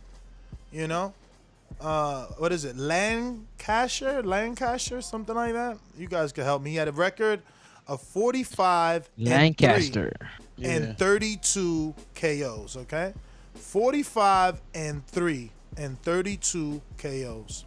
Notable outcomes, right? Again, you have to now put your fighter in this place. He's got Aldo Reyes, where he stopped him in 9. Costa Zoo, where he stopped him in 11. Carlos Mamusa, he stopped him in 9. Luis Collazo, unanimous decision 12. Jose Luis Castillo, he stopped him in 4. Floyd Mayweather, he got TKO'd in 10. And then Juan Lacanzo, unanimous decision. He beat Paulie Manny Pacquiao. That's why he's there. See those names? You know, that's why he's there, and he's returning. Okay, so again, you just have to put your fighter in that position and see what happens. You know, that's all. What are his notable wins? You know, that's what you gotta ask yourself. Look at a guy like Chris John, man. He was 48-1, bro. He even beat Juan Manuel Marquez long time ago. Long time. Back at featherweight, right? Long time ago, and he's still a returning name. So you think about it, man. You think about just because someone did something, you think they getting in. It depends who you fight, champ. It just depends who you fight. Look at a guy like Mikkel Kessler. He's still back, man. You know, and that's why. Look, his notable wins are Anthony Mundine, Lombardo Andrade. I remember Andrade too. Lucien Boutte beat the hell out of him. Lucien Boutte beat the hell out of him. Yo, he was a gatekeeper. Yeah, but he got that shot on Boutte where he should have won that fight that night. That one night, man. Yep. That one night. You know, he lost. I should say he became a gatekeeper. He lost to Calzaghe, he lost to Ward, and he lost to Frotch. That's why he's a return. You know what I mean? So it depends what you do, man, and who you beat, man. I mean, if you want to believe that it doesn't, that's all fine and dandy. You know, we'll see at the crossroads until you get lonely. Yo, we going out to Info Joe. Mr. Info Joe. Tell them the truth, yo. Tell them the truth. This portion of the show we call In the Mr. Know, Info Joe. presented by my brother. Yo, good morning, TBV family. What's cracking? What's popping? What's up? My clear? What up, Joe? What do you know? Yo, public service announcement, man, to all my hardcore boxing brothers that were a little irritated about a YouTuber and a basketball player getting more shine than the current pros. Hey, man, I'm calling back all 20 people that called me about last weekend's fights to tell them that Danny Garcia and Errol Spence is fighting a real fight, and y'all should do the same. We the hardcores, we let the casuals know what's hot and what's not. So we need to promote this fight. If y'all was a little irritated like me about those guys getting more shine than the current pros. Yo, Ness, since we talking Hall of Fame, can you play the Hall of Fame from the Boxing Bars Volume 1, please, sir? That's all I got. Peace, family. Yo, let's push the envelope on this fight, yo. All right. Yeah, man. Shit. I'm excited, man. I'm excited. I'm getting AJ and Danny December.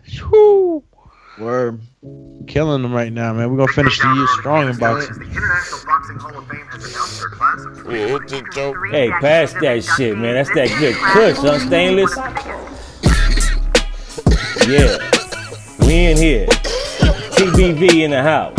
You know, it's been a long time coming, so. Man. I feel like this is gonna give us the award. Cut from the senior class in the game of champion. Sleeping on my style, mean photos for the canvases. Heavy is the belt of the king. Lift the cameras up. Life breeds skills, but leather build character. Countdown to greatness, 10 seconds for my challenger. Champs raise hands and give hugs to the managers. Lift each glove in, legend if you spelling it. King of the ring, now everybody yelling it. Ladies and gentlemen, welcome to the Hall of Fame. Tonight's inductees, Info, Joe, and Stain. You know both they names and what they brought to the game. Info moved on the coaches, Stainless still trains. Gets on stage, put on the show. Center ring, punchlines, delivery. My boxing science is chemistry. Mix it up with stainless and it's explosive up in the ring. I float like a butterfly, sting like a killer beat. Hit like a ton of bricks, turn you to human centipedes. Acclaim for my square circle skills. Fit in the streets, Mike Tyson, Willie Green. I don't like it, he deleted. You don't like it, come and see me. Gotta see it to believe it. Seeing it make you believe I'm legendary for a reason. Everybody got a plan until they see the hand that's swinging. Yeah, you the man, I'm the man who done ran the kingdom. World champion, that's why I'm up and making speakers. Cut from the senior class in the game of champion. What? Sleeping on my style, mean photos for the canvases. Tell 'em. Heavy is the belt of the king. Lift the cameras up. Life breeds skills, but leather build character. Countdown to greatness, 10 seconds for my challenger. Champs raise hands and give hugs to the managers. Lift each glove in, legend if you spelling it. King of the ring, now everybody yelling it. Looked up in the sky, thought it was a mirage. Couldn't believe it, it's the boxing gods. Heard the voice of Ali say to me, speak truth to power or you never be free. Talk with your hands, 1, 2, make them listen. Knock them out like I did Sonny Liston. Coming through your speakers, y'all wouldn't believe us. Hola, como está, Wilfredo Benitez. Watch out for cheaters, that's what he said. They got pears in their water, plastic in their hands. Info Joe, when you fight somebody bigger, let me tell you something, it's Cornell Whitaker. Be more slicker, jab more quicker. Pivot and make a miss and pull a trigger. 2 Hall of Famers, Info Joe and Stainless. Blessed by the boxing gods, now we famous. Cut from the senior class in the game of champion. What? Sleeping on my style, mean photos for the canvases. Yeah. Heavy is the belt of the king. Lift the cameras up. Life breeds skills, but leather build Let's character. Countdown to greatness, 10 seconds for my challenger. Champs raise hands and give hugs to the managers. Lift each glove in, legend if you spelling it. King of the ring, now everybody yelling it. Info Joe and Stainless, TBV's Boxing Bar All-Stars. Detroit, Los Angeles, we in here. Yes. All right. We got boomerangs, pound for pounds, and ringers in here. Who we going out to? Sony. The commish.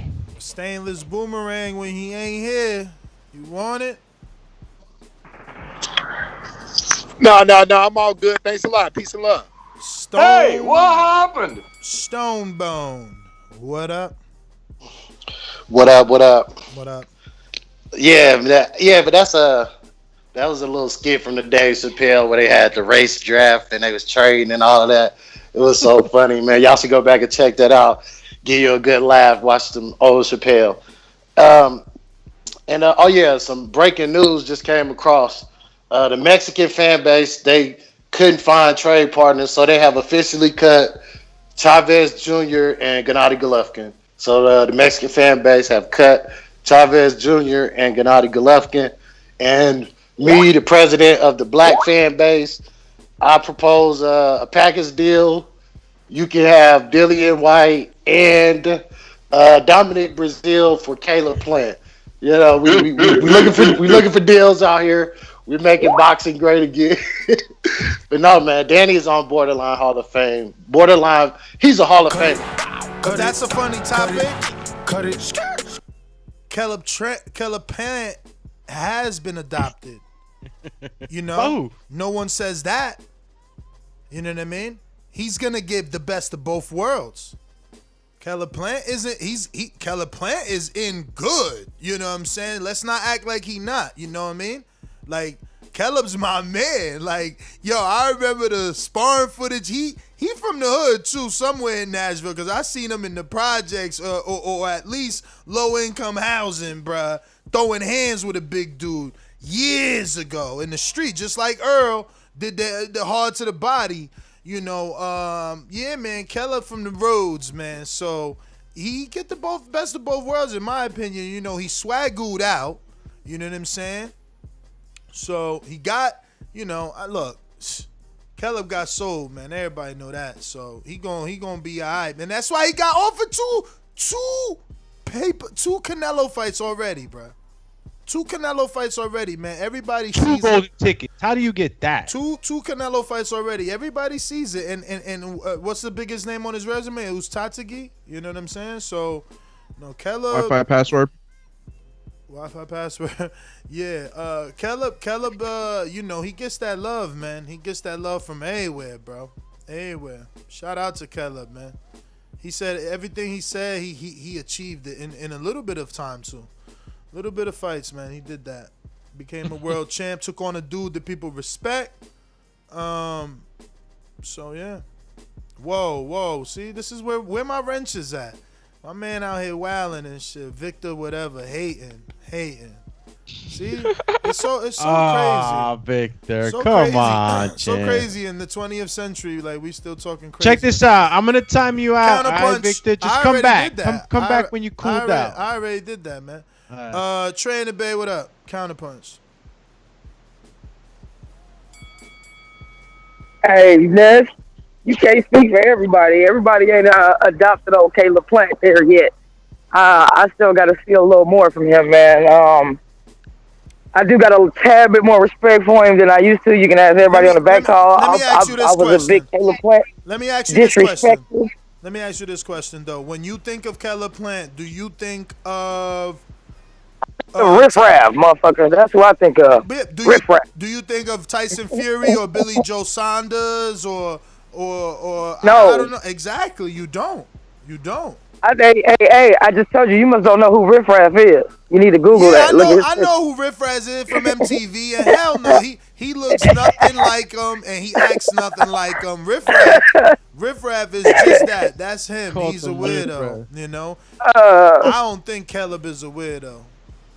Yeah, I had to counterpunch just for that, just to let you know. How you say riff-raff, I had something else to say too, but I forgot. So yeah, that's my cup. All right. Man, she called Caleb Plant riff-raff. You wildin'. Definitely wildin'. All I think about is that Vine with riff-raff. Yo, I know I adopted Caleb Plant. I'm speaking for myself. He, you know, I adopted him. I remember us going to the fight. Remember when we first met Caleb at I forgot what fight he was in, and we just did a quick interview real quick. He had some of his peoples with him. Damn, this is years ago. And I remember then that we were like, damn, he could fight, you know.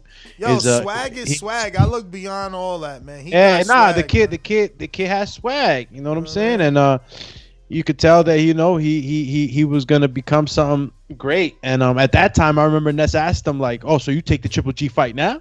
Yeah. and I remember him not answering. I remember he walked off because he had a lot of people. He had just won the fight or whatever. But yeah, man, Caleb's come a long way. Yeah, Thompson made easy work of Tatagi after Caleb Plant gave him the fucking blueprint, champ. You're tripping out here, man. Why didn't Anthony Durrell or was it Andre Durrell that couldn't make easy work of him? They had to jump him, man. Come on, bro. Get it together, man. Yo, it's what I'm saying. Fickle boxing fans. Jonathan, Ohio, what up? Jonathan Sims says if you can add him to the Skype. Jonathan, Ohio, what up? Tell Doomy he's late, man. Can y'all hear me? We been heard you, bruv. It's Doomy who's in another. He's like 5 seconds behind us. Doomy, you're you know, my typical punch from Ness. I'll take it with you. Thanks for looking out for me, Doomy. You just playing cleanup, so I appreciate that. It's like the follow up from a rebound. So I appreciate it. Thanks for adding me, Ness. It's nothing but love. I'm gonna go back to the topic. Do I think Danny can knock Earl down? Absolutely. I think anything is possible in boxing, and that's one thing boxing history has taught us, to keep an open mind. I think he definitely can. Will it happen? I don't know. If it does, I do think Earl will get back up. But again, it's a possibility he might not. Danny does have power. I think that I'll be, due to Earl's situation, I think I'll be more shocked if Earl knocks down Danny than vice versa, just based off Earl's previous situation with the car. I do have Earl winning, but I think anything is a possibility, and I think it's going to be sad because I think this is about to be the best version of Danny, but unfortunately, it's going to cut it. We'll see, man. We'll see. I'm gonna be real. Do y'all feel the hype for the fight? I mean, yes, I do. I do. Yeah, I definitely. Hold on. If there was a crowd, I think it would be more if there was a crowd. You know, you can't. I'm trying to hold my excitement, man. You can't help but say that. You know what I'm saying? It's everything's kind of taken away with that. You know what I mean? I think that's Ness. I think you're probably asking that because see Davidian, he said, "Yo, Keller Plant, that's my light skinned brother," but they gonna say that don't count because you from Niagara Falls, man. Buffalo Falls. You from Buffalo Falls. That is. But that's how I feel, man. That's my light skinned brother, man. My man. Damn, I forgot what I was gonna say. What y'all was saying? We talking about light skinned brothers, man, like Terrence Howard, man. Nah, Mario has said something with whatever. Whatever. My dog always under my chair. Anytime I put my leg up, it's like bam. You never answered the question, man. Face. What was it? You excited or not? Do you feel that's what I was getting into? Thank you, Francis. I was just asking you, Ness. You probably asking that because why? Because people were waiting for Terrence Crawford or Earl to happen first. Or maybe because Danny doesn't talk too much crap. What is it? Because I mean, Angel does most of the talking, right? But what is it that why did you ask that? I'm curious. I'm real curious. Because I want to know, is you excited? It's like fight week, man. It's fight week. Today's Tuesday, bro. Because I am. I'm excited for the fight, but okay. I felt like Are you feeling the excitement though, like promotional wise, like?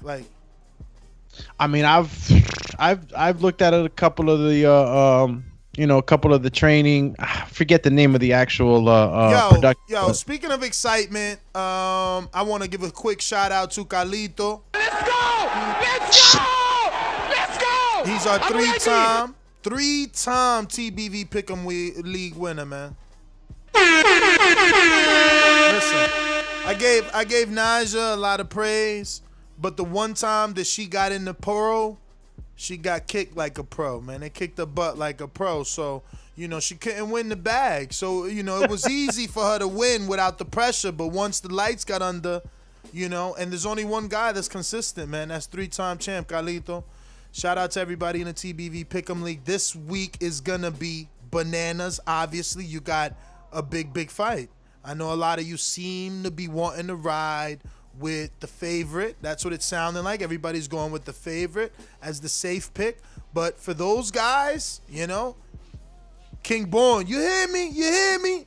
You 15, you said. What if you pick Danny on the upset? You know where you going to shoot to? But real quick, got to make sure you make your picks for, man, I have no clue who this is. Rama Belsteta? What the? Belestesta? Ah, man, come on. Oh, you going through the whole thing, huh? Ah, man, I mean, really, Steve? This is what you let Mitty put on the fucking? Who's Chris You got that Brokey? speaking in tongue over here. I got the Holy Spirit in me trying to pronounce. I got the Holy Spirit in me trying to pronounce some of these names. Are you kidding me? We're going to move on to Willie Hutchinson versus Lennox Clark. I'm going to assume Clark without the E. No pronounce the E. This must be a UK card. Everybody got an E at the end. Look at Yard with a E at the end. Linton Arthur versus Anthony Yards also on the Pick'em League. This is a good one, man. Someone in the chat, I think it was Carlito actually, or Earthquake, one of y'all said that Lyndon Arthur versus Anthony Yard is going to be just like Dubois versus Joyce.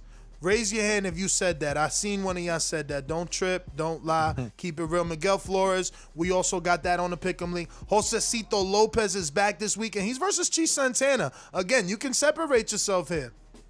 Is Josecito Lopez capable of getting that win over this level of an opponent, right? Like Josecito Lopez, we know him all our life for being this tough Riverside Rocky guy, but his biggest win is Victor Ortiz, and then Victor Ortiz became a known habitual quitter. So, what's Josecito's biggest win? Like, he was beating Maidana and then boop, knocked out. You know what I'm saying? He got lucky with Thurman in one round. Or should I not say lucky? That's disrespectful. It's boxing. But he did his thing in that one round, but it was one round. Can Josecito Lopez beat, upset-minded Francisco Santana? This is not like a pushover journeyman. Remember, he was taking big shots from a guy like Jarrett Hurd, right? And this guy's a career welterweight where Josecito is moved up. Let's not forget that Josecito probably beat Jesse Vargas on Friday Night Fights a long time ago. You was too young to watch Friday Night Fights, but back in the day they fought there, and he probably beat Jesse Vargas and got robbed. But his biggest name is Victor Ortiz, man. But anyway, Julio Ceja, ain't that my man's in him? Eddie Reynoso trained fighter or no? Who is it? Julio Ceja? Come on. This is when Mario's supposed to shine with the little people. I don't think so. No disrespect to the, with little people we mean, under 115. No, I feel you. The smaller weight. Yeah, no, he doesn't train with them. All right, well, there you go. Julio Ceja's on here, and Sebastian Fondura versus Jorge Cotto. Remember, Jorge Cotto upset-minded, my man, he beat fucking Thomas Lamana, who trains with, like, Chino and Rel, Coach So you Rel. picking Fundura or are you picking Cota? No, I'm just telling you who's on the TBV Fantasy Pick'em League. You could get to this by going over to patreon.com/The Boxing Voice. The big one, the big one, Errol Spence versus Danny Garcia. Let me go into this and see what is the percentage on our TBV Fantasy Pick'em League. Wow. 76 to 24%. 76 to 24%. 42 votes. 42 votes so far, and you got 4 days left to vote. So hurry up, put your vote in TBV Fantasy Pick'em League. No, you got 2 days left to vote, because doesn't it lock on Thursday night? Well then, Mitty better edit it. Because it says 3 days. You're right. My bad. It say 4 days for me over here, but whatever. I'll say 3 days on my side. And remember, you can get in the Pro League with a $10 one-time entry fee. As Ness said, it's due by the 12th. But, best to pay it early. I'm jumping in this one. Shout out to all the Border Wars fighters. This is basically a wrap-up. We got to all our boomerangs, you know what I mean? Unless we got some, oh, we do. My Jimbe, what up? Yo, good morning. What's up?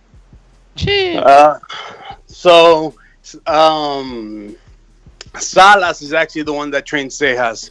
Yes, Ness. Salas. Yeah, that was the guy that gave Rigo that really good fight, and Rigo got the knockout at the end. Yep. Yeah, he's a monster. A lot of people had him up too. Yep. So I'm gonna go ahead and just give a few things because it's probably gonna be the only call I'm gonna be able to make in December. So my caller of the year is definitely Brandon. Shout out to Stonebone, definitely my number 2 caller of the year. I am gonna go with, I don't know. I'm going back and forth between Danny and Spence. I do love Spence, but I've been watching the shows, the build-up, and he just doesn't look the same. There's something, I don't know. There's something off, man. There's something off. I don't know if he's just had a really good. Be off. Nah. That's my, that's one of my favorite. Your mind's playing tricks on you, man. Listen, the mind is a crazy thing, bro. Because there was an accident, it's not gonna let you think Spence is 100, man. It's just not gonna allow you to. But I hear ya, man. Dennis in Tampa, Florida. Look, the fire's coming. Are you ready for the fire? Look, we're firemen. We are firemen. Y vuelvo a nacer. Okay. BoxingVoice.com. Hey, what's up, Ness, everybody? What up? Damn, I'm loving this Skype thing and the chat and the bat call. I wasted so much time on Blog Talk, pissed off at you for not picking me, not knowing that this was going on, yet I paid for it. Anyway, you live, you learn, right? I learned so much with y'all here. Hey, Ness, I sent you a detailed message on IG. The fight, I got Danny all day. Please, God, boxing gods, let this effing guy finally fight and be who he's supposed to be. If the doctor cleared Spence, oh well. Too bad, so sad. Let's see if Spence is scared of getting hit. It's one thing to be in an accident, and I've been in a few. It's about how you let me speak for myself. How I flinch when I get hit, you know, or like in when I was in the army. You know what I'm saying? So I'm just saying, Coño, man, at the end of the day, I wish them both blessings. I believe in that. You know, I believe in the joy of fighting and all that. But at the end of the day, Spence signed up for this shit, and I admire that. I admire the fact that he ain't bullshitting around. He took a real fight. But there should be no bullshit about the letting him know, oh, it's all about the flinching when you're going to get hit. Overprotective, we'll see. That's the thing here. Well, all right. You got a hell of a mic, I tell you. I need to buy Tampa Dennis's mic. That shit is perfect. Yo, just a heads up. It's the air down in Florida. It's thinner. Word. Julio Ceja tested positive for COVID-19. He's out, and Eduardo Ramirez is gonna take on Miguel Flores. So it looks like they scrapping both, and they taking Isaac Avalar out of the fight, and they're just pitting Flores and Ramirez against each other. Sam UK has given J-Mac his boomerang. No, not J-Mac. Toasty. J-Mac. Oh. Hey, shout out to Sam in the UK. I think we started off as academies and stuff like that. But shout out to Sam in the UK. Like, I ain't got much on it, man. If Danny finds the magicalness and just for some reason lands that no look punch, and he gets Spence out of that, I'm gonna give him his just due. I'm not trying to say, oh, Spence this, Spence that. Spence had the choice to fight a lesser opponent. He got back after the accident. He had over 14 months to heal up. His team, I'm going to calculate it and think that they made a logical decision and seeing that he was ready. His trainer, his parents, all that. So if Danny beats Spence, he gets full credit. The only thing I don't want Danny to beat Spence is because I do believe he will go back on his cherry hiatus and start ducking the fights, not going for undisputed, not trying to... Cut it. You know what happened? Cut it. That's some soft ass shit. Shut that soft ass shit up. He know that if Danny win, that Mikey fight is there with Mexico-Puerto Rico rivalry. That Pacquiao fight all of a sudden becomes big because Danny's Puerto Rican. And now all the Puerto Ricans that hated on him gonna be like, oh, that's our champ. That's our champ. And now he's the star again. I'm telling you, man. And it pushes things back. But that is everybody. Want to thank everybody. Oh, Lidslow in the building. Stupendous. Get in the ring and swing. Get your ass in the ring and swing, man. BoxingWords.com. Hey, Daddy. Boxing thinking man's game. This is $1 Skill. Up here. You gotta get out and think of motherfucker. That's what BoxingWords.com. TBV, what happened, man? What up? What up? Y'all trying not to get to me, but I caught your ass, man. But nah, for real though. Hey, give me that CYP Yoo-hoo thing real quick for CYP. Let's do it for CYP, man. I don't know what I'm talking about. Shout out to CYP. Hey, I just wanted to say, it's all positive shit. Shout out to y'all to, adding to YouTube, you know what I'm saying, to get y'all more people. Shout out to everybody, man. Everybody just keep positive energy about this fight. Y'all start sleeping on Danny. We got to remember, shouter, the past is the past.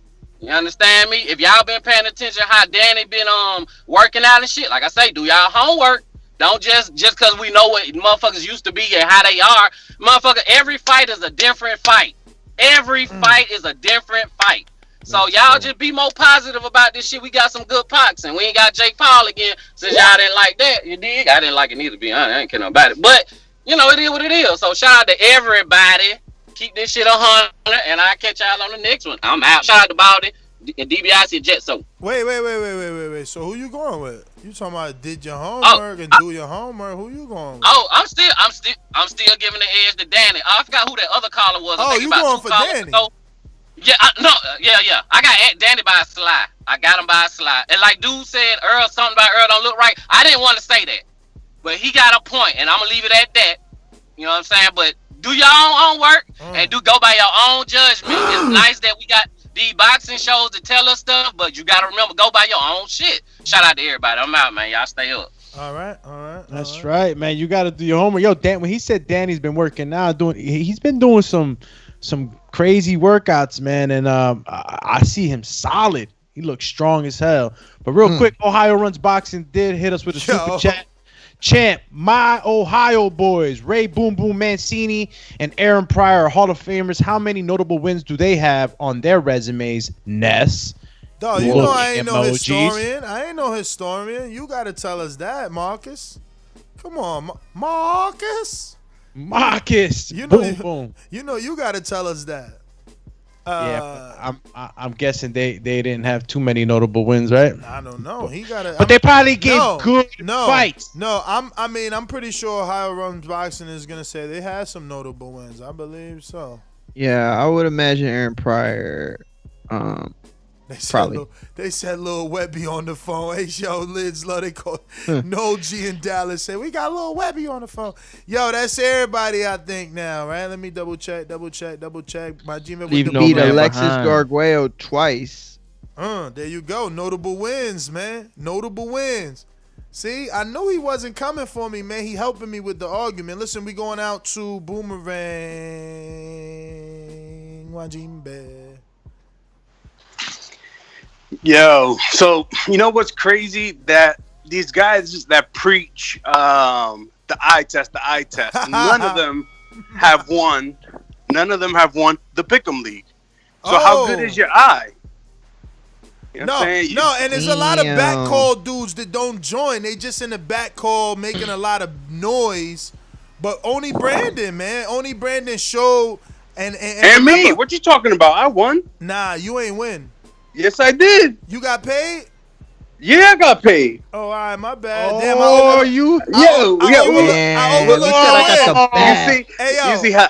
see how Dominicans do each other, bro? No. How easily they forget. No, I forgot. I definitely did because, you know, it just sticks out so much that Carlito's a 3-time. How the hell y'all do that, man? Y'all let him win 3 times, man. Listen, bro. But that's what's up, though. Listen. If y'all team up on Carlito, it means the back goal got 2 wins and the UK got 3. So, you know. Yeah, man. It is what it is. I mean, it's you know, he just knows more about, you know, the minor leagues than we do. You know, that's what happens. The minor leagues, you called it. But I just want to wish everybody a happy holidays, man. Love the show, love everything you guys are doing. Hope that 2021 brings everything that you want, Ness, and more. As soon as I figure out that whole YouTube thing, I'm gonna be joining over there as well. Hope everybody joins the Pick'em League. We need more people over there. Have a great one, guys. Take care. All right. You too, champ. Yeah, man. 2021, man. We gonna start putting it in the air, man. We want to be in studio, man. We gotta follow the footsteps of the Joes, man. Joe Button, Joe Rogan. You know, we're gonna go down the footsteps of the Joes and be in studio, man. That's what we need. We gotta put it in the universe and let it come back. I think that is everyone now, for sure. Oh, show. Yes. So, Nez GTO, Instagram and Twitter. Catch us on the next one. Peace. @MoreMugi on Twitter, @MoreMugi on Instagram. Peace.